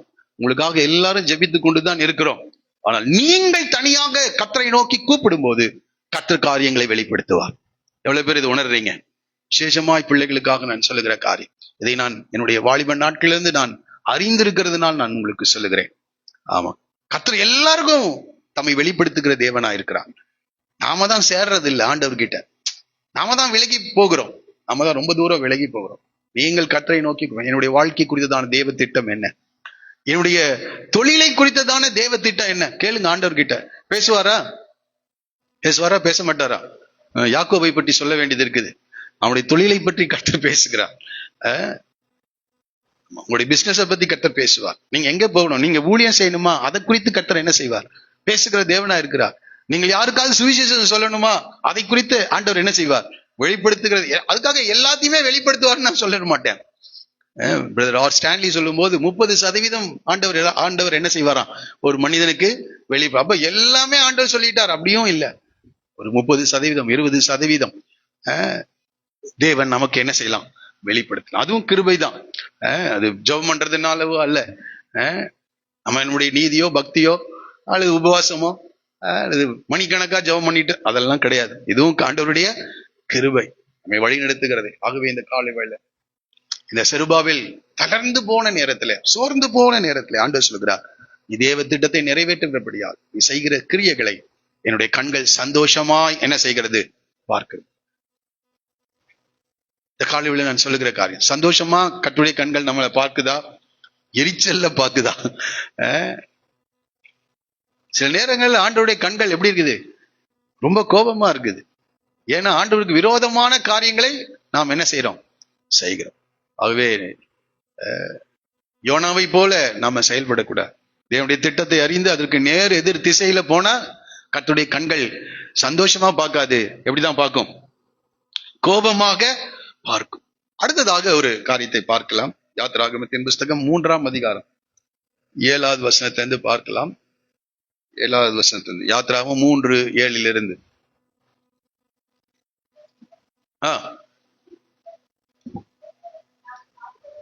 எகிப்தில் இருக்கிற என் ஜனத்தின் உபத்திரவத்தை நான் பார்க்கவே பார்த்து. இதை படிக்கும்போது ரொம்ப ஆச்சரியமா, என் ஜனம், ஆனா இப்ப இந்த ஜனம் என்ன செய்யுது, உபத்திரவப்படுகிறது. என் ஜனத்தின் உபத்திரவத்தை நான் பார்க்கவே பார்த்து ஆலோட்டிகள் நிமித்தம் அவர்கள் இடுகிற கூக்குரலை கேட்டேன், அவள் படுகிற வேதனைகளை அறிந்திருக்கிறேன். இதை பார்க்கிறார் ஆண்டவர். அவருடைய ஜனம்தான், ஆனா இந்த ஜனத்தினுடைய உபத்திரவத்தை கர்த்தர் பார்க்கிறார். அவர்கள் இடுகிற கூக்குரலை கேட்கிறார், அவர்கள் படுகிற வேதனைகளை. அந்த வார்த்தை ரொம்ப அற்புதமா எழுதியிருக்கிறார். பார்க்கிறாரா, கேட்கிறாரா, அதை என்ன செஞ்சிருக்கிறார், அறிந்திருக்கிறார்.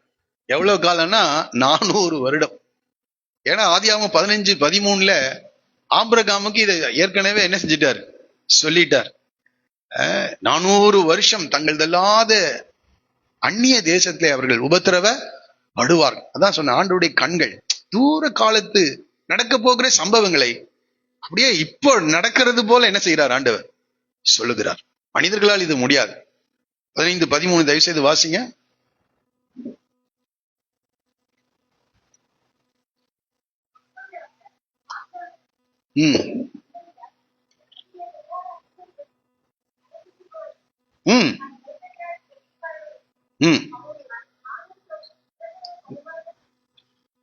நிச்சயமாய், எப்படி சொல்றாரு பாருங்க, சொல்லிட்டு போலாம், நீ நிச்சயமாய் அறிய கடவாய், 400 வருஷம் துன்பப்படுவார். இப்ப கரெக்டா அந்த சூழ்நிலைகள் எல்லாம் நடக்குது. ஆண்டவர் பார்க்கிறாரு, சொல்றாரு, நான் பார்ப்பேன். ஆலோட்டிகள் நிமித்தம் அவர்கள் இடுகிற கூக்குரலை கேட்டு அவர்கள் படுகிற வேதனைகளை. இது ஏதோ தற்செயலாய் நடக்கிற காரியம் அல்ல. காலைவேளை யாராவது நான் உபத்திரவப்படுகிறேன், நான் ஆண்டவரை நோக்கி கூப்பிடுகிறேன், நான் வேதனைப்படுறேன் அப்படின்னு யாராவது நினைத்து கொண்டிருப்பீர்கள் என்றால் நான் சொல்றேன், இது தற்செயலாய் நடந்த காரியம் இல்லை. நீங்க தற்செயலா இந்த ஆபீஸ்க்கு போல, தற்செயலா இந்த வேலையை செய்ய இடத்து இல்லை, தற்செயலா இந்த குடும்பம் உங்களுக்கு அமையல, நீங்கள் குடியிருக்கிற இடங்கள்ல தற்செயலாய். நான் அடிக்கடி நினைப்பேன், இதெல்லாம் தற்செயலா நடந்துருச்சா அல்லது ஏதாவது பிரச்சனையா அப்படின்னு எல்லாம் நினைப்பேன். இல்ல, ஏற்கனவே முன் தீர்மானிக்கப்பட்டதுதான். 400 வருடம் அவர்கள் உபத்திரப்படுவார்கள் என்று நீ நிச்சயமாய் அறிய கடவாய். எவ்வளவு இதா சொல்றாரு பாருங்க. ஆபிரகாமுக்கு அது எவ்வளவு புரிந்தது என்று எனக்கு தெரியல. நல்ல வேளை அத இப்படி ஒரு தீர்க்க தரிசனம் சொன்னாருப்பான்னு அதை அடுத்தடுத்த ஜெனரேஷனுக்கு என்ன செஞ்சிருக்கிறாரு, சொல்லிட்டு போயிருக்கிறார். மோசேக்கு அது கேள்விப்பட்டு அதை அப்படியே என்ன செஞ்சிருக்கிறாரு, அதை அப்படியே எழுதியிருக்காரு. எவ்வளவு நல்லது. அன்றைய நாட்கள்ல அதை அப்படியே அடுத்த ஜெனரேஷனுக்கு என்ன செஞ்சிருக்காங்க, வாய்மொழியாக அதை கடத்தி இருக்கிறாள். ஈசாக்குக்கு போயிருக்கோம், யாக்கோபுக்கு போயிருக்கோம், யோசேப்புக்கு போயிருக்கோம். அடுத்தது மோசேயின் காலங்கள் வரும்போது மோசே அதை அப்படியே என்ன செஞ்சார், ஆபிரகாமுக்கு கர்த்தர் இதை சொன்னார், 400 வருஷங்கள் அவர்கள் துன்பப்படுவார்கள். இப்போ ஆண்டவர் சொல்கிறார், அவருடைய கூப்பிடுதலை கர்த்தர் கேட்கிறார். உபத்திரவத்தை நான் பார்க்கவே பார்த்து. இப்ப பாருங்க, இதே இதே காரியத்தை யாக்கோபுடைய வாழ்க்கையிலும் கர்த்தர் சொல்லுகிறார். யாக்கோபுடைய வாழ்க்கையில 37ஆம் அதிகாரம், ஆதியாகமம் 37 12 13.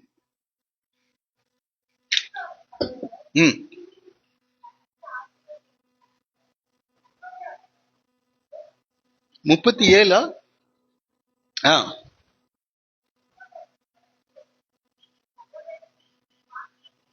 மன்னிக்கணும், 31ஆம் அதிகாரம் 11 12 வசனம். 31 12 11 12 வசனம்.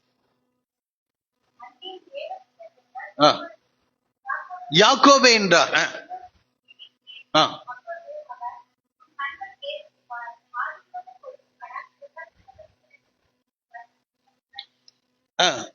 லாபான் உனக்கு செய்கிற யாவையும் கண்டு. என்ன செய்கிறார் லாபான்? எத்தனை முறை? 10 முறை சம்பளத்தை என்ன செஞ்சுட்டே இருக்கிறாரு. நமக்குன்னா சம்பளம் ஜாஸ்தி தான் வரும், அவருக்கு என்ன செஞ்சுட்டு இருக்கிறாரு? மாற்றி மாற்றி அமைக்கிறார். எப்படியாவது யாக்கோபு விருத்தி அடையக்கூடாது என்று. நீங்க வளர்ந்துடக்கூடாதுன்னு, வளரணும்னு யாரும் நினைக்க மாட்டாங்க. வளரக்கூடாதுன்றதுக்கு எல்லாம் என்ன செஞ்சுட்டே இருப்பாங்க? செஞ்சுட்டே இருப்பாங்க.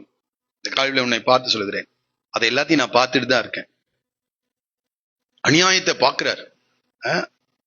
அது ஒரு காலகட்டம் வரைக்கும் ஒரு சில காரணங்களுக்காக தேவன் என்ன செய்கிறார்? அதை அனுமதிக்கிறவரா இருக்கிறார். இந்த காலை வேளை அநீதி இழைக்க ஒருவேளை நாம சொல்லலாம்.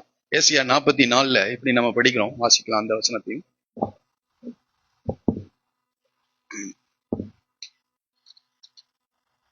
மன்னிக்கணும், 43ஆவது அதிகாரம்.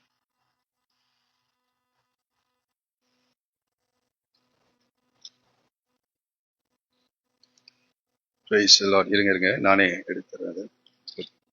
மன்னிக்கணும், 40ஆவது அதிகாரம் 27ஆவது வசனம். யாக்கோபே, இஸ்ரவேலே, என் வழி கர்த்தருக்கு மறைவாயிற்று என்றும் என் நியாயம் என் தேவனிடத்தில் எட்டாமல் போகிறது என்றும் நீ. எத்தனை பேர் இதை சொல்லியிருக்கீங்க? கைத்துக்கு சொன்னா எல்லாரும் சொல்லுவோம், என் வழி உமக்கு தெரியல, என் வேதனை உமக்கு தெரியல, நான் போகிற பாதை உமக்கு தெரியல ஆண்டவரே. ஆனா எல்லாமே ஆண்டவருக்கு தெரியும்.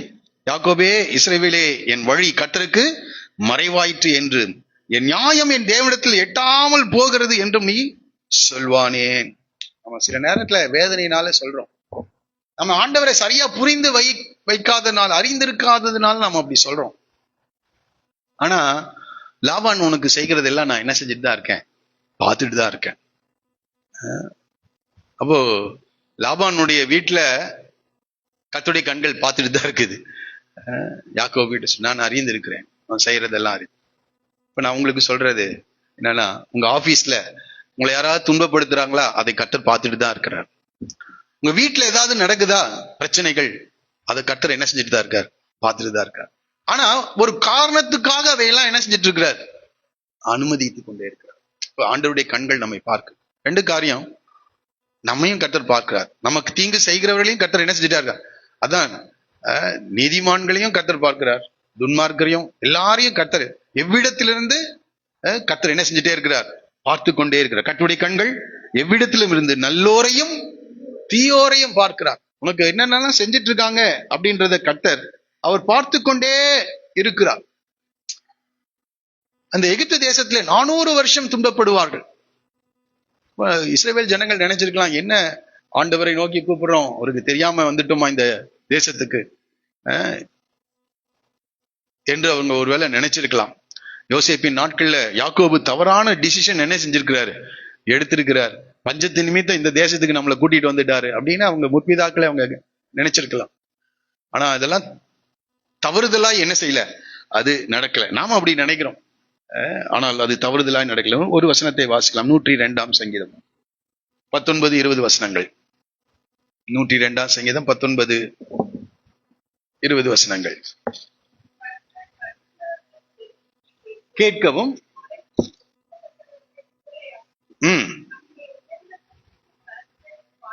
பார்த்து கண்ணோக்கமானார். கட்டுண்டவர்களை பெருமூச்சை கேட்கவும் கொலைக்கு நியமிக்கப்பட்டவர்களை விடுதலையாக்கும். நன்றாய் புரிந்து கொள்ளுங்கள். அந்த நேரத்துல சோர்ந்து போகாதீங்க. கரெக்டா 400 வருஷம் முடிந்த அன்றைய தினமே இஸ்ரவேல் ஜனங்கள் எகிப்திலிருந்து அணியாய் என்ன செய்தார்களாம், ஒரு நிமிடம் கூட, அதுவும் பாருங்க அந்த ராத்திரி வேளையில, ஒரு சொல்லுவோமா? ஆமா, ஆண்டவர் கரெக்டா தெரியும். கரெக்டா இரவு 12:01 12:01 இல்ல, 12 மணி முடிந்து அடுத்த வினாடி இஸ்ரவேல் ஜனங்கள் என்ன செய்யறாங்க? அப்ப அவருடைய வாட்ச்ல கரெக்டா இருக்கிறார், அவருடைய டைம்ல மிகச்சரியாக. அதுக்கு ஒரு நிமிஷத்துக்கு முன்னாடியும் இல்ல, ஒரு நிமிஷத்துக்கு ஒரு நிமிஷம் கூட இல்ல, ஒரு வினாடி எக்ஸாக்ட் டைம்ல கர்த்தர் இந்த ஜனங்களை விடுதலை ஆக்கினார். அப்போ இந்த காலவில் ஒரு குறிப்பிட்ட காலம் எல்லாவற்றுக்கும் கர்த்தர் நியமித்து வைத்திருக்கிறார். அதனால்தான் இளைஞர்களுக்கு பேதுரு சொல்லும் போது, அவர் உங்களை ஏற்ற காலத்தில் உயர்த்தும்படி அவருடைய பலத்த கரத்திற்குள் என்ன செய்யுங்க, அடங்கி இருங்கள் என்று சொல்லுகிறார். பலத்த கரத்திற்குள். இப்ப எவ்வளவு நாள் உபத்திரவப்படுறது ஆண்டவரே? எவ்வளவு நாள் உம்மை நோக்கி கூப்பிடுகிறது?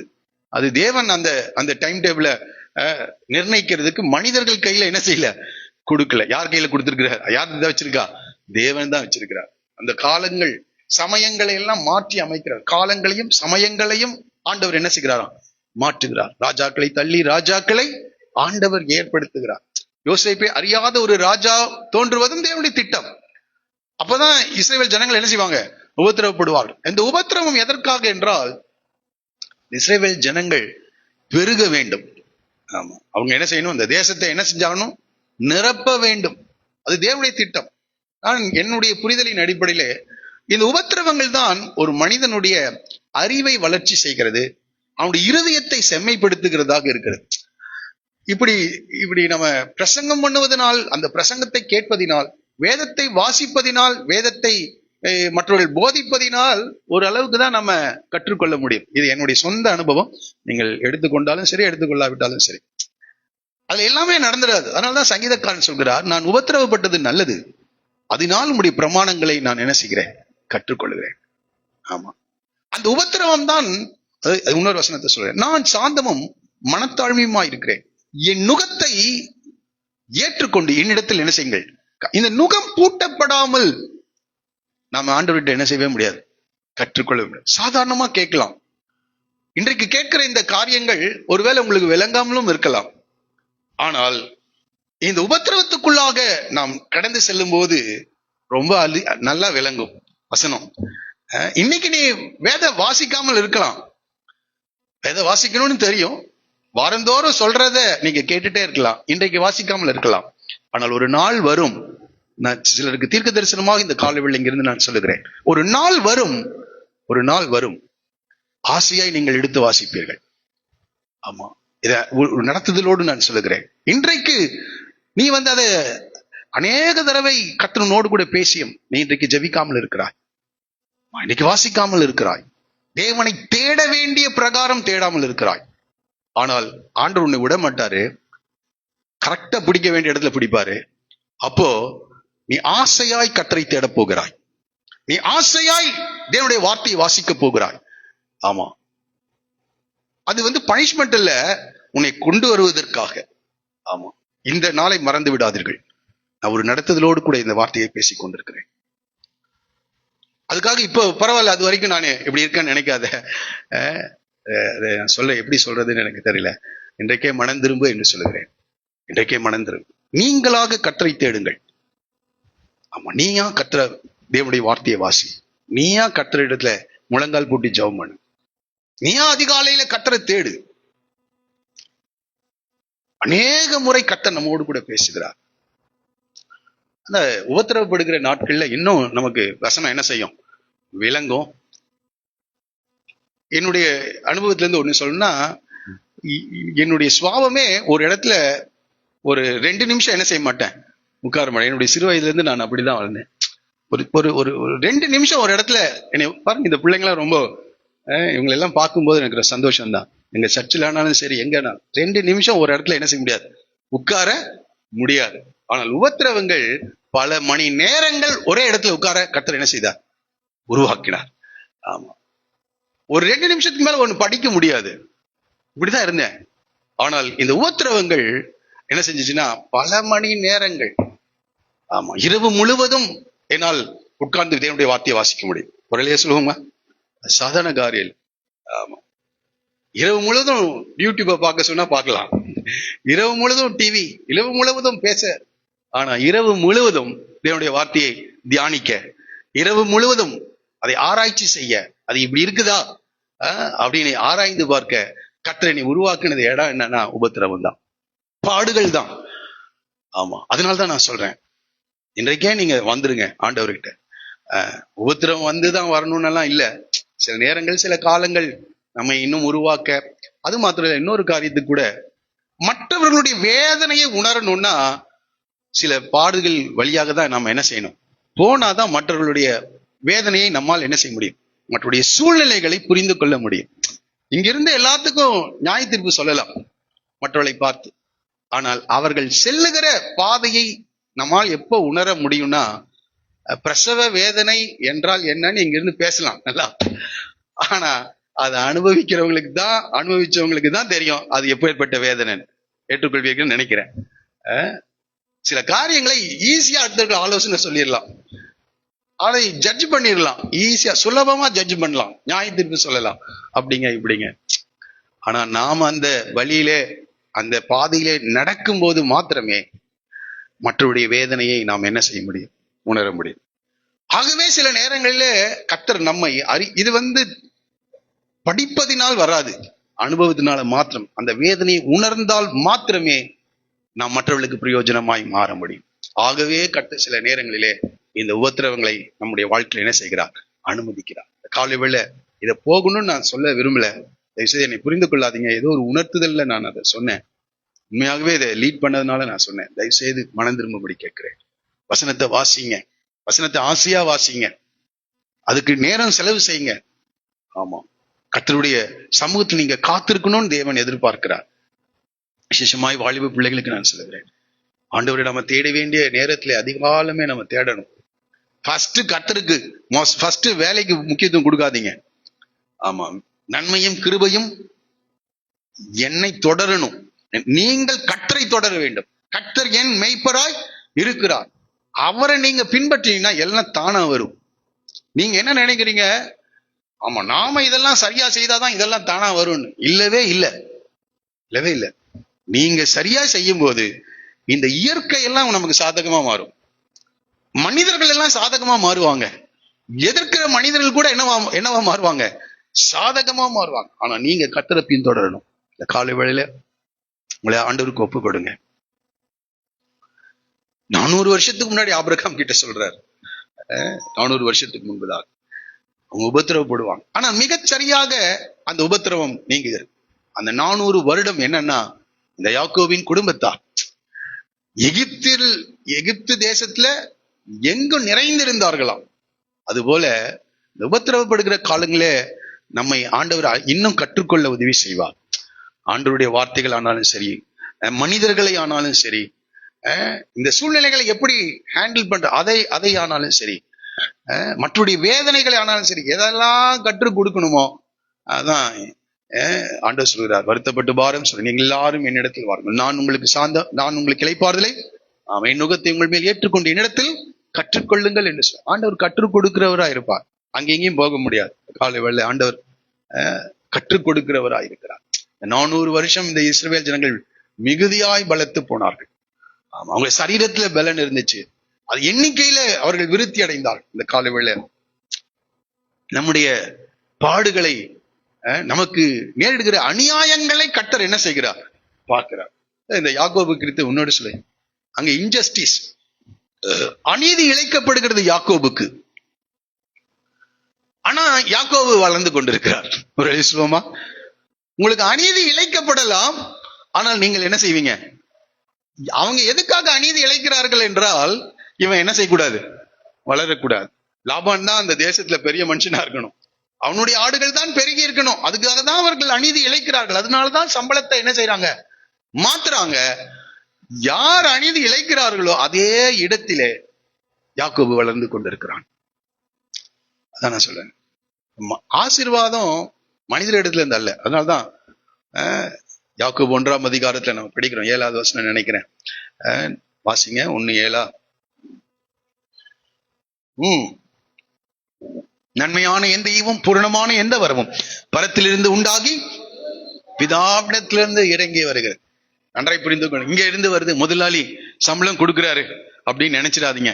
நான் மறுபடியும் சொல்றேன், இதெல்லாம் இல்லைங்க. முதலாளி அல்ல, பரத்திலிருந்து வருகிறது. எவ்வளவு பேர் நம்புறீங்க? உங்களுக்கு சேலரி பிக்ஸ் பண்றது கர்த்தர். ஹல்லேலூயா. உங்களுடைய குடியிருப்பின் எல்லையை பிக்ஸ் பண்றது கர்த்தர், மனிதர்கள் அல்ல. அதை புரிந்து கொள்ளுங்க. பரத்திலிருந்து உண்டாகி ஜோதிகளின் பிதாவிடத்திலிருந்து இறங்கி வருது. பரலோகத்துல சாங்ஷன் பண்ணியிருப்பார். அது உங்களுக்கு இப்ப தெரியாது, அது ஏற்கனவே அவர் சாங்ஷன் பண்ணது. உலக தோற்றத்துக்கு முன்னாடியே. அடிக்கடி ஒரு வசனத்தை யோசிப்பேன். இந்த உலகத்தின் ஜனங்களுக்கு இந்த தேசங்களை கர்த்தர் பிரித்து கொடுப்பதற்கு முன்பதாக தம்முடைய ஜனமாகி இஸ்ரவேலை மையமாக வைத்துதான் உலகத்தின் ஜாதிகளுக்கு இந்த தேசத்தையே கர்த்தர் என்ன செஞ்சிருக்கிறாராம்? பிரித்து கொடுத்திருக்கிறார். எவ்வளவு பேர் இதை விசுவாசிக்கிறீங்க? நான் வசனத்தை சொல்றேன்னா வசனத்தை தான் சொல்றேன். ஆமா, நமக்கு போகதான் மற்றவனுக்கு, நம்மை வைத்துதான் மற்றவர்களுக்கு கர்த்தர் என்ன செய்கிறார்? அவர் செயல்படுகிறார். இதை நான் ஆழமாய் உணர்கிறேன், ஆழமாய் இதை நான் விசுவாசிக்கிறேன். நமக்கு வைத்ததுதான் அடுத்தவனுக்கு. ஆமா, காலை வெள்ளையர். ஆகவே ஜனங்களுடைய உபத்திரவத்தை கர்த்தர் கண்ணோக்கி என்ன செய்கிறார் பார்க்க. இன்னும் சொல்லிட்டே இருந்தா நிறைய இருக்கு, இன்னும் அநேக காரியங்கள் இருக்கு. அடுத்ததாக இந்த உபத்திரவப்படுத்துகிற லாபானையும் கர்த்தர் என்ன செய்கிறார்? நல்லோரையும் தீயோரையும் கர்த்தர் என்ன செய்கிறார்? நோக்கி பார்க்கிறார். அப்ப உபத்திரவப்படுகிறவனையும் பார்க்கிறார், உபத்திரவப்படுத்துகிறவனையும் கர்த்தர் என்ன செய்கிறார்? பார்க்கிறார். அதை வாசிக்கலாம்.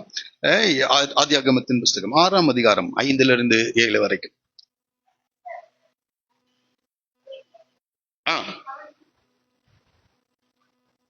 அவனுடைய இருதயத்தின் நினைவுகளின் தோற்றமெல்லாம் பொல்லாதது என்றும் கர்த்தர் அதை என்ன செய்யறாரு?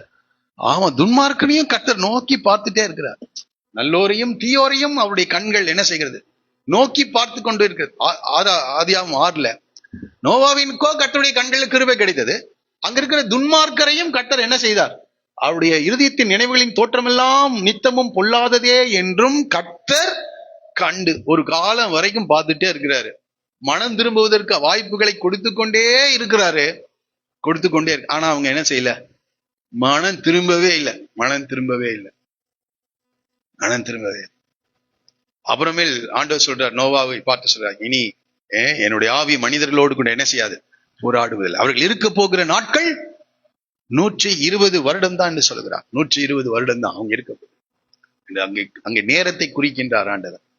அப்புறம் ஜலப்பிரளயம் வந்து அந்த ஜனங்களை எல்லாம் என்ன செய்ததாம்? அழித்து வாரி கொண்டு போனது என்று நாம் படிக்கிறோம். 37ஆம் சங்கீதத்துல 12, 13 வசனங்கள். துன்மார்க்கன் நீதிமானுக்கு விரோதமாய் தீங்கு நினைத்து அவன் பேரில் பற்கடிக்கிறான். என்ன செய்யறானா? பல்ல கடிக்கிறான். திரும்பி எல்லாரும் சேர்ந்து வாசிங்களேன் அந்த வசனத்தை. துன்மார்க்கன் நீதிமானுக்கு விரோதமாய் தீங்கு நினைத்து அவன் பேரில் என்ன செய்யறான்?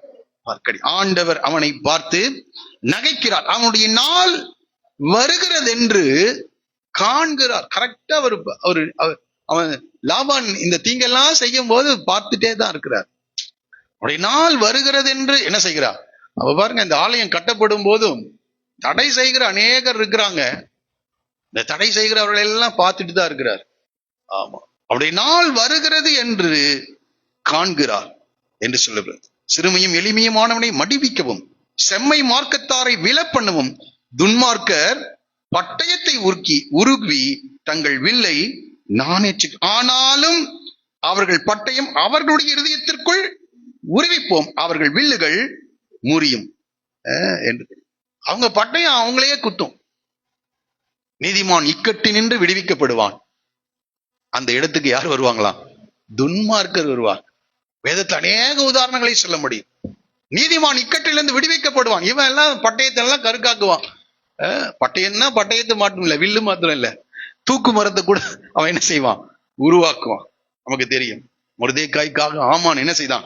ஒரு நல்ல தூக்கு மரத்தை என்ன செஞ்சான்? உருவாக்கி வைத்தான். அது எத்தனை முளை உயரமா? 50 முளை உயரம். எதுக்காகன்னா அந்த சூசான் நகரத்துல இருக்கிற எல்லாரும் அதை என்ன செய்யணும்? பார்க்கணும். அவன் தொங்குறது பார்க்கணும். கடைசியில யாரு பார்த்தா? ஆமானதான் பார்த்தான். இன்னைக்கு இருக்கிற அருமையானவளே, நீதிமான் இக்கட்டி நின்று விடுவிக்கும், அவனுடைய நாள் வருகிறது. அவருடைய நாள் ஆண்டவர் அவனை பார்த்து என்ன செய்கிறாராம்? அதான் 2ஆம் சங்கீதத்தை தான். ஜாதிகள் கொந்தளித்து ஜனங்கள் விருதா காரியத்தை சிந்திப்பானே. அவள் கர்த்தருக்கு விரோதமாகவும் அவர் அபிஷேகம் பண்ணின அந்த இடத்தை வாசிக்கலாமா? அந்த 2வது சங்கீதத்தை. ஆ ஆ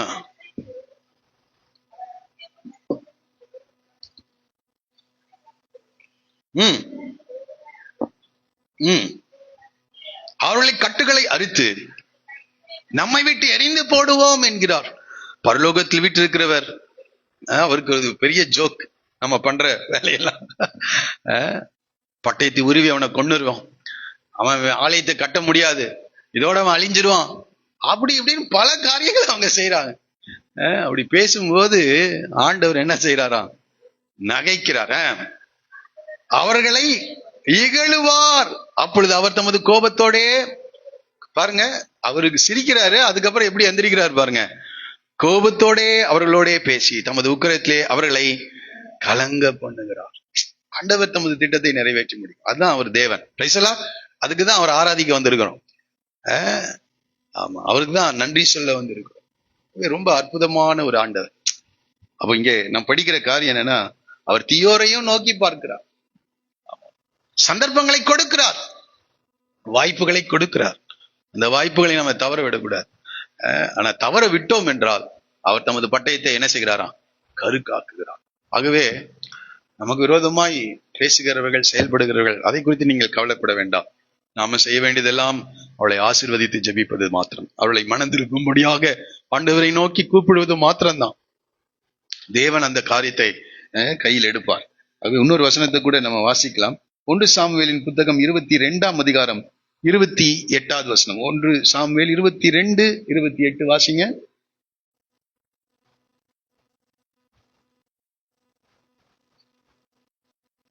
மன்னிக்கணும், 2 சாமுவேல் 22:28 சாரி, 2 சாமுவேல் 22.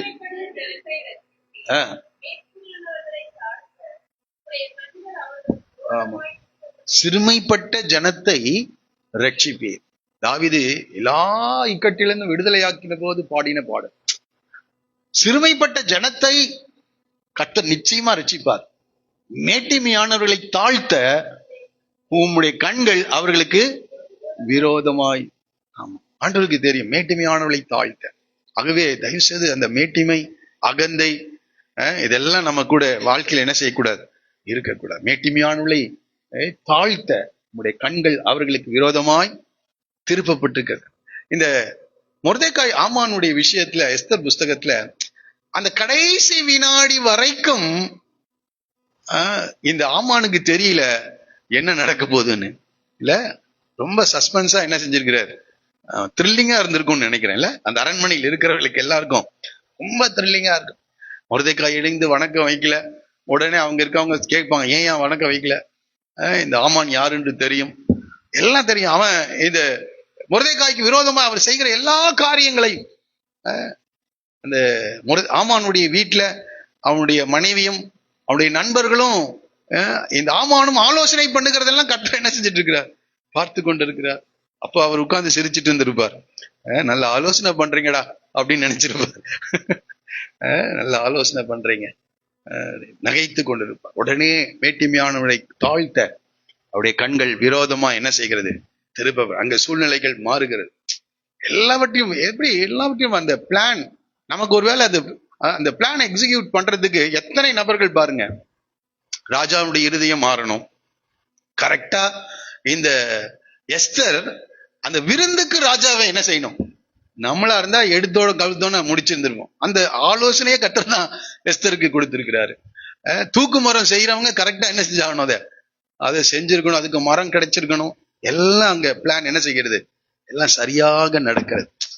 ஆகவே துன்மார்க்கருக்கு விரோதமாக கர்த்தருடைய கண்கள் இருக்கிறது. நீதிமான்கள் மேலே கர்த்தர் நோக்கமா இருக்கிறார். தீமை செய்களுடைய பேரை பூமியில் இருந்து இராமல் போகும் மட்டும், அற்று போகும்படி அவருடைய கண்கள் அவருக்கு, அவருடைய முகம் அவருக்கு விரோதமாக என்ன செய்கிறது? இருக்கிறது என்று படிக்கிறோம். ஆகவே அதை எல்லாத்தையும் கரெக்டா பார்த்துட்டே இருக்கிறார். நல்லோரையும் தீயோரையும் அவருடைய கண்கள் என்ன செய்கிறது? நோக்கி பார்க்கிறது என்று படிக்கிறோம். ஆண்டவருடைய கண்கள் ரொம்ப அற்புதமான கண்கள். பிரைஸ் தி லார்ட், அல்லேலூயா. அடுத்ததாக இன்னொரு காரியத்தை தயவு செய்து படிக்கலாம். எரேமியா தீர்க்கதரிசன புத்தகம் 16ஆம் அதிகாரம் 17வது வசனம். எரேமியா 16:17.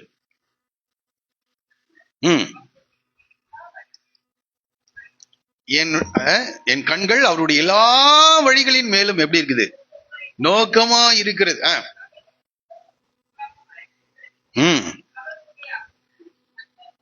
மறைவா இருக்கிறதும் இல்லை என்று சொல்ல. என் கண்கள், இது நான் ஃபர்ஸ்ட் நல்லவர்கள் ஆண்டவருடைய அந்த உபத்திரவத்தை பார்க்கிறான்னு சொன்னேன். உபத்திரவப்படுத்துகிறவர்களை பார்க்கிறான். இவங்க ரட்சிக்கப்படாதவர்கள். ஆனா இங்கே இஸ்ரவேல் ஜனங்களை பார்த்துதான் ஆண்டவர் தம்முடைய பிள்ளைகளை பார்த்து சொல்லுகிறார். அது எல்லாம் ஒரே போல இருக்கலாம், ஆனா கொஞ்சம் அதை நான் விளக்க விரும்புகிறேன். என் கண்கள் அவர்களுடைய எல்லா வழிகளின் மேலும் நோக்கமா இருக்கிறது. அவைகள் என் முகத்துக்கு முன்பாக மறைந்திருக்கிறது இல்லை. அவருடைய அக்கிரமம் என் கண்களுக்கு முன்பாக மறைவா இருக்கிறது. ரொம்ப அற்புதமான வசனம். அது நன்றாய் புரிந்து நம்முடைய செய்கிற தவறுகள் அது அவருடைய பார்வைக்கு மறைந்திருக்கவில்லை என்று சொல்லப்படும். இது ஆண்டவருடைய பிள்ளைகள் செய்கிற காரியம். ஆபிரகாமின் சந்ததியை பார்த்து சொல்லுகிறார், துன்மார்க்கரை பார்த்து சொல்லல. ஆமா, உங்களுடைய அக்கிரமம் என் கண்களுக்கு முன்பாக எப்படி இல்லையா? ஆமா, மறைவா இருக்கிறது. முதலாவது நான் அவருடைய அக்கிரமத்துக்கும் அவருடைய பாவத்துக்கும் ரெட்டிப்பாய் நீதியை சரி கட்டுவேன். உலகத்தாருக்கு சரி கட்டுறாரு, தேவனுடைய பிள்ளைகளுக்கு ஆண்டவர் என்ன செய்கிறார்? சரி கட்டுகிறவராய் இருக்கிறார். எரேமியாவின் மூலமா சொல்லுகிறார், அவன் ரெட்டிப்பாய் நீதியை சரி கட்டுவேன். நம்ம படிச்சதெல்லாம் ரெட்டிப்பான ஆசீர்வாதங்களை தருவேன், அது இன்றைக்கே தருவேன்னு சொல்றதுதான் நம்ம படிச்சிருக்கோம். ஆனா மனம் திரும்பலன்னா நம்முடைய அக்கிரமத்துக்கு தக்கதாக ரெட்டிப்பாய் அவர் என்ன செய்கிறார்?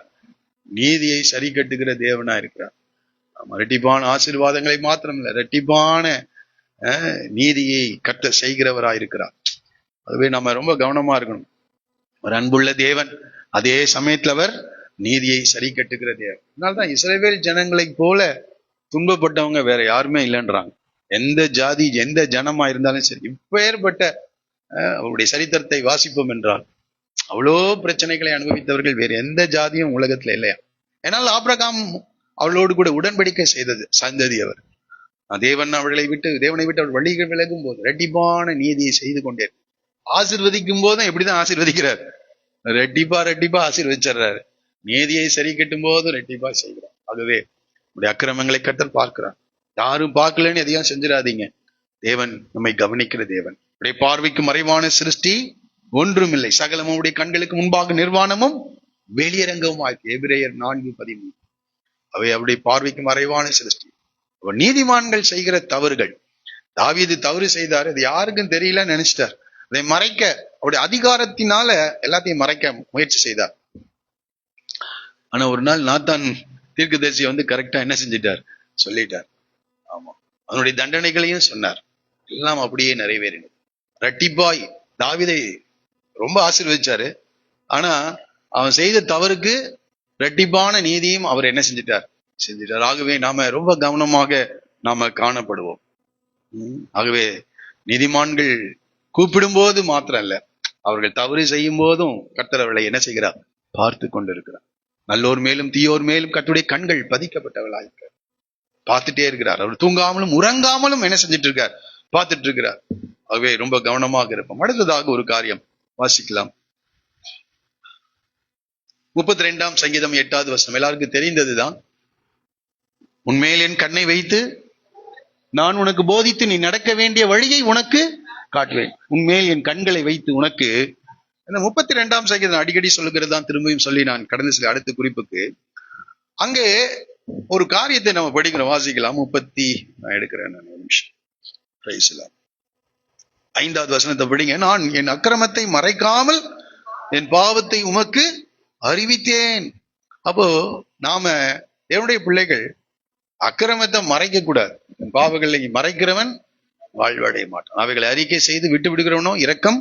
நான் என் அக்கிரமத்தை மறைக்காமல் என் பாவத்தை உமக்கு அறிவித்தேன், என் மீறுதல்களை கர்த்தருக்கு அறிக்கையிடுவேன் என்று தேவரீர் என் பாவத்தின் தோஷத்தை மன்னித்தீர். கீழே நீங்க படிச்சு அப்பதான் சொல்ற, நான் உனக்கு போதித்து நீ நடக்க வேண்டிய வழியை.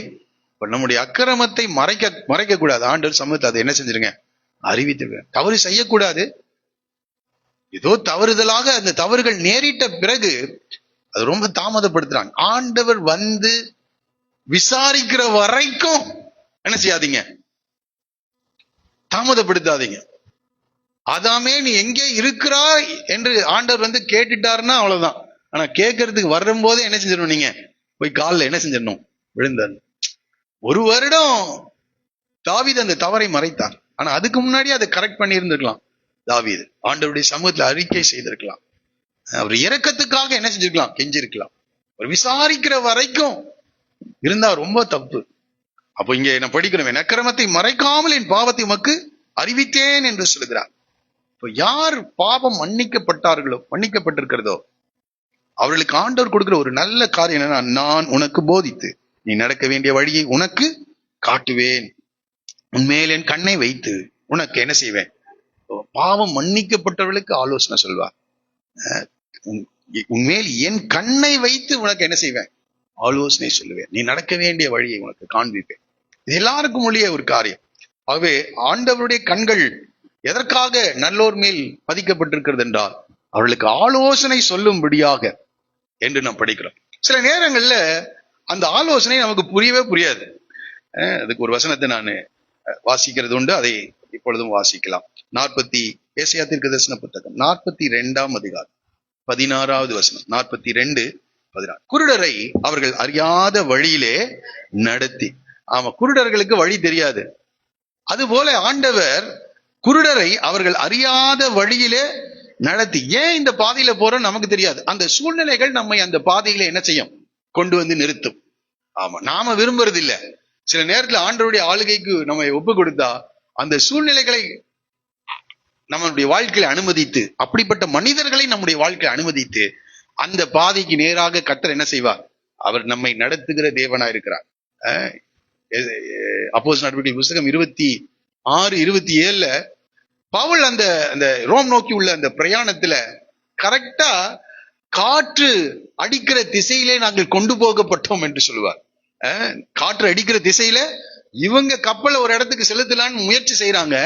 ஆனா காற்று வேறொரு ஊருக்கு என்ன செய்யுது, அவங்க கரெக்டா எங்க வந்து நினைக்கிறாங்க, மெலிதா என்ற தீவுக்கு வந்து நிற்கிறாங்க. சில நேரங்களில் நம்முடைய வாழ்க்கையிலும் கூட யூரோக்கிளிதோன் என்ற கொடுங்காற்றை என்ன செய்வார், அனுப்பி கரெக்டா அந்த சூழ்நிலையை உருவாக்கி நிறுத்துவார். இங்க பாருங்க, குருடரை அவர்கள் அறியாத வழியிலே நடத்தி அவர்களுக்கு தெரியாத பாதைகளில் அவர்களை அழைத்து கொண்டு வந்து என்று அவர்களுக்கு தெரியாத பாதை, அறியாத வழி. நமக்கு ஏன் இந்த வழியில போறோம் நமக்கு தெரியாது. ஆனா காற்று என்ன செய்கிறது, நம்மை அந்த பாதையிலே நடத்துகிறது. அவர்களுக்கு முன்பாக இருளை வெளிச்சமும் கோணலை. ஆண்டவர் நம்மை நடத்தும் போது எல்லாம் இருளா இருக்கும், எல்லாம் கோணலாவே தான் தெரியும்.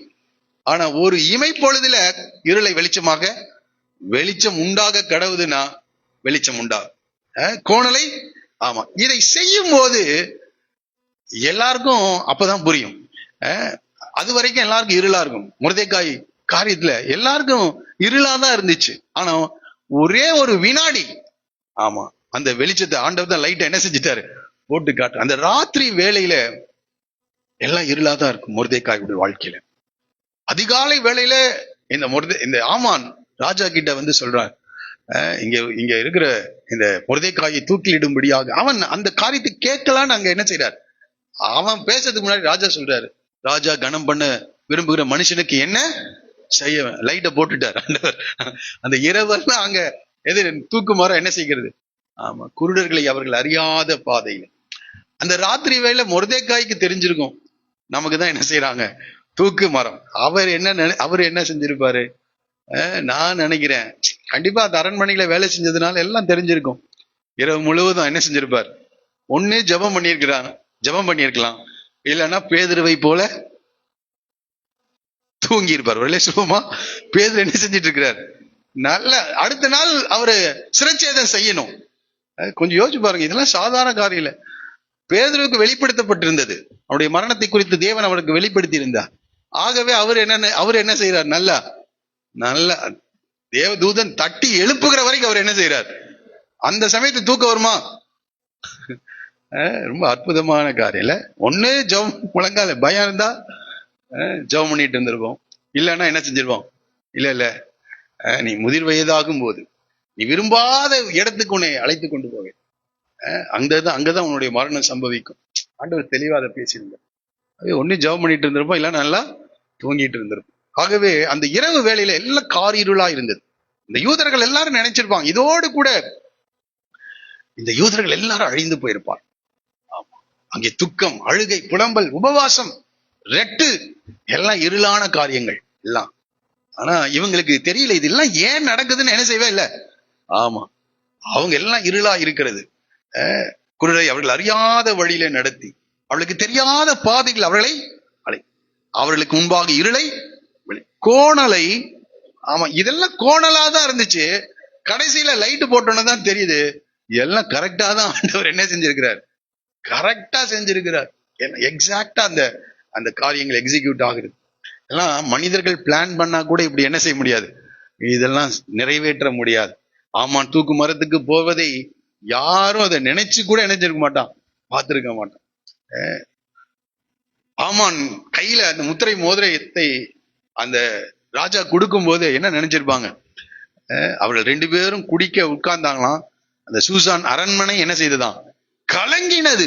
எல்லாரும் நினைச்சு என்ன ஆண்டவர் செஞ்சிட்டு இருக்கிறார், யார் கையில முத்திரை மோதிரம் வந்திருக்குது, இவன் எப்படி இங்கே உயர்த்தப்பட்டான், எல்லாரும் யோசிச்சிருப்பாங்க. ஆனால் ஆண்டவர் இருளை வெளிச்சமாக்குகிறார், கோணலை கர்த்தர் என்ன செய்கிறார், ஆமா செவ்வையாக்குகிற ஒரு தேவனாக அவர் காணப்படுகிறார். ஆகவே ஆண்டவர் நம்முடைய காரியங்களை எல்லாம் பார்க்கிறார். ஆமா, நம்மை சரியாக நடத்துகிற தேவன். மேல் என் கண்ணை வைத்து உனக்கு என்ன செய்வேன்.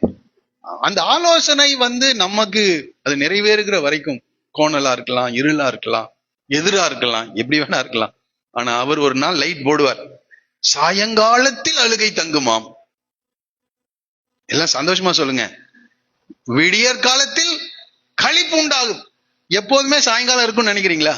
எப்பொழுதுமே இரவு. பகலுக்கு எப்படி 12 மணி நேரம் இருக்குதோ அதே போல இரவுக்கும் 12 மணி நேரம் தான். அந்த 12 மணி நேரம் நிச்சயமா முடியுமா முடியாதா? ஆமா, கண்டிப்பா முடியும். வாழ்க்கையில பல நேரத்துல சொல்லுவேன், எப்ப விடிய போகுது, என் வாழ்க்கை விடியாதா அப்படின்னு கேக்குறாங்கல்ல.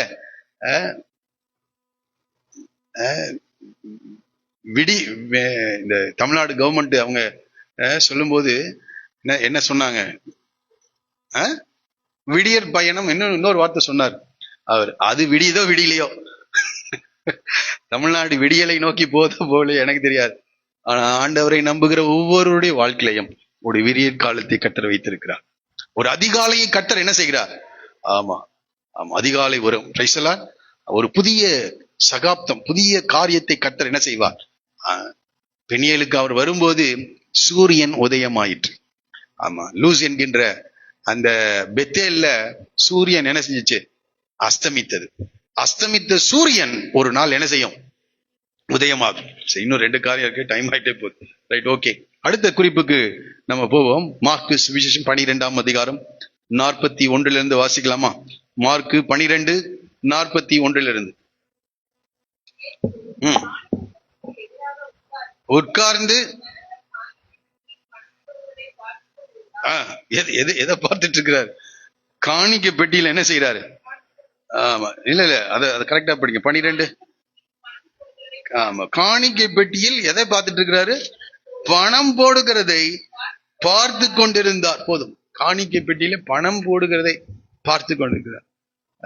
எவ்வளவு என்னென்னதெல்லாம் பாக்குறாரு பாருங்க ஆண்டவர். நம்ம எப்படி காணிக்கை போடுறோம், என்னத்தை காணிக்கையா கொண்டு வருகிறோம். அடுத்தது பாருங்க, பணம் போடுகிறதை பார்த்து கொண்டு ஐஸ்வர்யவான்கள் அநேகர் அதிகமாய் போட்டார்கள். அதையும் பார்க்கிறார். நீங்க அதிகமா போடுறத கர்த்தர் என்ன செய்கிறார்? சொல்லுவோமா? ஆமா, அநேகர் அதிகமா போடுறீங்க, உங்களுடைய பிரயாசத்திலிருந்து கர்த்தருக்கு கொடுக்குறீங்க. கர்த்தர் அதை கவனிக்கிறார், கர்த்தர் அதை கவனிக்கிறார். ஊழியர்கள் பார்க்கல, அது 2வது. ஆனா கர்த்தர் பார்க்கிறார். நீங்க கர்த்தருக்கு என்று கொடுக்கறத உண்மையானா அதிகமாய் போடுகிறது, அதை தப்பா சொல்லல ஆண்டவர். அதையும் புரிஞ்சுக்குங்க, அதை தப்பாவே ஆண்டவர் என்ன செய்யல, சொல்லல. அதிகமாய் போடுகிறதை, அது அப்படித்தானே போட்டுக்குது. ஐஸ்வர்யவான்கள் அதிகமாய் போட்டார்கள், அதை ஆண்டவர் பார்க்கிறார். அடுத்தது, ஏழையான ஒரு விதவையும் ஒரு துட்டுக்கு சரியான 2 காசை இப்போ ஏழை பெண் அவங்கள் போடுறதை என்ன செய்றார்? பார்க்கிறார். அப்பொழுது அவர் தம்முடைய சீஷரை அழைத்து, இத பாருங்க, ஆண்டவர் அந்த தேவாலயத்துல எத்தனை பேர் வந்திருப்பாங்க? நம்ம சில சபைகளுக்கெல்லாம் போனா இந்த ஐயா இவ்வளவு காணிக்கை என்ன செய்திருக்கிறார், கொடுத்திருக்கிறார். சும்மா சொல்றேன், ஒரு பேரை சொல்லிட்டு, அவர் இன்றைக்கு இந்த ஆலயத்துக்கு 1,00,000 ரூபாய் என்ன செய்வார், காணிக்கை கொடுத்து பப்ளிக்ல என்ன செய்யறாங்க, அனௌன்ஸ் பண்றாங்க. அதே சமயத்துல ஒரு அம்மா அந்த அம்மா ரொம்ப கம்மியா கொடுத்திருக்காங்க, அதையும் என்ன செய்யறது, ரொம்ப கஷ்டமா இருக்கும். ஆனா ஆண்டவர் பாருங்க, சீஷரை அழைத்து, எல்லாம் எதை பப்ளிக்கா சொல்லணுமோ அதை சொல்லலாம், ஆனா எதை சொல்லக்கூடாதோ அதை சொல்லக்கூடாது. ஆனா இங்க நம்ம படிக்கிறோம், அப்பொழுது அவர் தம்முடைய சீஷரை அழைத்து.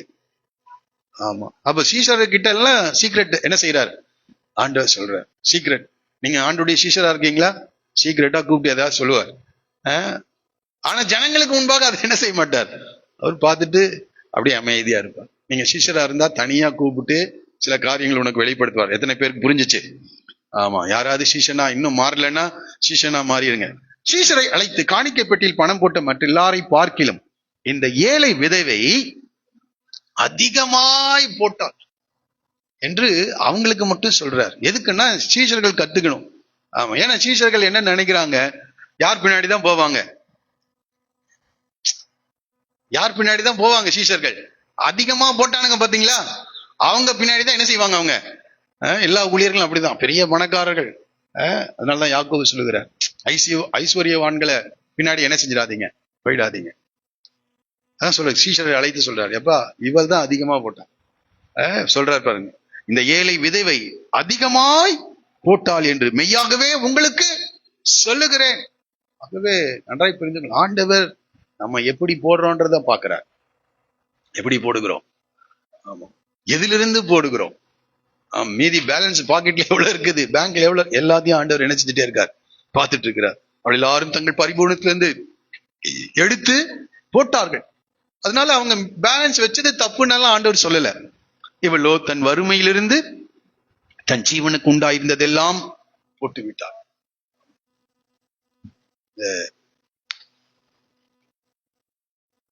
ஒரு வசனத்தை தயவு செய்து வாசிக்கலாம். 2 கொரிந்தியர் 9ஆம் அதிகாரம் 7வது வசனத்தை தயவு செய்து வாசிக்கலாம். கொஞ்சம் யோசிச்சு பாருங்க. அவனவன் விசனமாயும் அல்ல. மக்கதோனியா நாடுகளை குறித்து சொல்லும் போது சொல்லுகிறார் 8ஆம் அதிகாரத்துல, அன்றியும் சகோதரரே, மக்கதோனியா நாட்டு சபைகளுக்கு தேவன் அளித்த கிருபையை உங்களுக்கு அறிவிக்கிறோம். 8ஆம் அதிகாரத்துல படிக்கிறேன். அவர்கள் மிகுந்த உபத்திரவத்திலே சோதிக்கப்படுகள், கொடிய தரித்திரம் உடையவளாயிருந்தும் தங்கள் பரிபூர்ண சந்தோஷத்தினாலே மிகுந்த உதாரத்துவமாய் கொடுத்தார். ஏன்னா கொடிய தரித்திரம், மிகுந்த உபத்திரவம், தங்கள் பரிபூர்ண சந்தோஷத்தினாலே மிகுந்த உதாரத்துவமாய் கொடுத்தார். கொடிய தரித்திரம், மிகுந்த சந்தோஷம், ஆப்போசிட்டா இருக்குல்ல. அவன் உற்சாகமாய் என்ன செய்யறாங்களாம், மேலும் அவர்கள் தங்கள் திராணிக்கு தக்கதாகவும் தங்கள் திராணிக்கு மிஞ்சியும் கொடுக்க என்று படி. அப்போ கொடுக்கறதுக்கு ரொம்ப ஆப்போசிட்டா இருக்கு. நம்மளாம் இருந்தா கொடுக்கலாங்க, அப்படியெல்லாம் இல்லை. அதான் இங்க 9வது அதிகாரத்துக்கு நம்ம வரும்போது அவர் சொல்லுகிறார், இந்த வசனத்தை மறுபடியும் வாசிங்க. 9:7, விசனமாயும் அல்ல, தன் மனதில் நியமித்தபடியே உற்சாகமாய் கொடுக்கிற இடத்தில் தேவன். அப்ப அதை பார்த்துட்டே இருக்குதா, நீங்க எப்படி கொடுக்குறீங்க? தயவு செய்து கர்த்தருக்கு கொடுக்கும் போது உற்சாகமா கொடுங்க. உற்சாகமாய் கொடுக்கிற இடத்தில் கர்த்தர் என்ன செய்கிறார்? ஆமா, அது எதுக்காக அதை வைத்திருக்கிறார் என்றால், கொடுப்பதை எதற்காக வைத்திருக்கிறார் என்றால், தேவன் கொடுக்கிற சுவாபம் உடையவராய் இருக்கிறார். அவர் நல்லோர் மேலும் தீயோர் மேலும் மழையை என்ன செஞ்சுட்டே இருக்கிறார். அவர் எல்லாருக்கும் கொடுத்து கொண்டே இருக்கிறார். அவரை தேடுகிறவர்களுக்கும் கொடுக்கிறார், தேடாதவர்களுக்கும் கொடுக்கிறார். எல்லா நன்மைகள் பரத்திலிருந்து ஒருவனுக்கு ஒன்று கொடுக்கப்படாவிட்டால் தானாய் ஒருவனும் ஒன்றையும் பெற்றுக் கொள்ளுகிறதில்லை. அவன் தேடினாலும் சரி தேடாட்டியும் சரி அவர் கொடுத்து கொண்டே இருக்கிறார். அவர் கொடுக்கிறவரா இருக்கிறார். அதனால்தான் சொல்லுகிறார், கொடுங்கள் உங்களுக்கு என்ன செய்யும், அமுக்கி குலுக்கி சரிந்து விடும்படி கர்த்தர். ஆகவே நாம் கொடுக்கிறவர்களாக இருக்க வேண்டும் என்று இங்க கொடுக்கிறது மாத்திரம் இல்ல, உங்கள் ஆராதனையும் கர்த்தர் பார்த்து கொண்டே இருக்கிறார். ஆமா, நம்முடைய ஆராதனையை கர்த்தர் என்ன செய்கிறாரு? பார்க்கிறவராக அவர் இருக்கிறார். தயவு செய்து லூக்கா சுவிசேஷம் 17வது அதிகாரம் 12வது வசனத்திலிருந்து வாசிக்கலாமா? லூக்கா 17ஆம் அதிகாரம்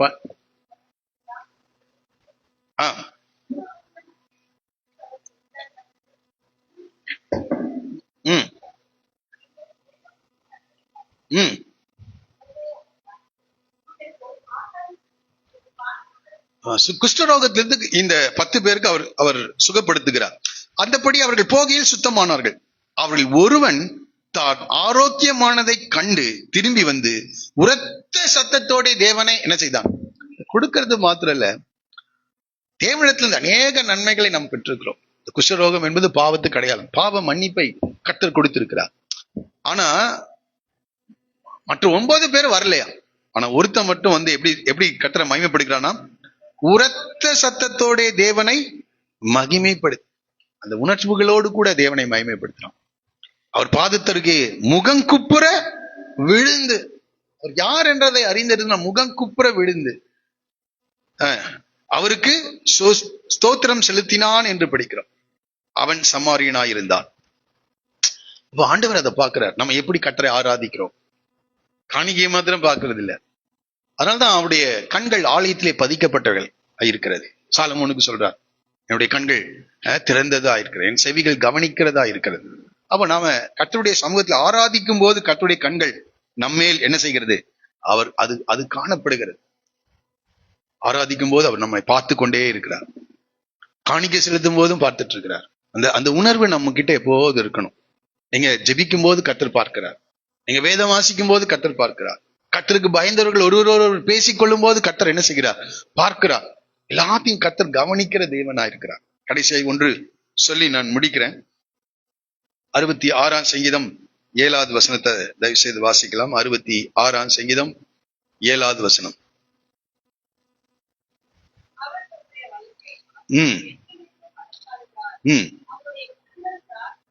ஆமா, அவருடைய கண்கள் யாரை பார்த்துட்டு இருக்குது? தேவனுடைய பிள்ளைகளை மாத்திரம் இல்ல, ஜாதிகளின் மேல் என்ன செய்கிறது? நோக்கமா இருக்கிறது.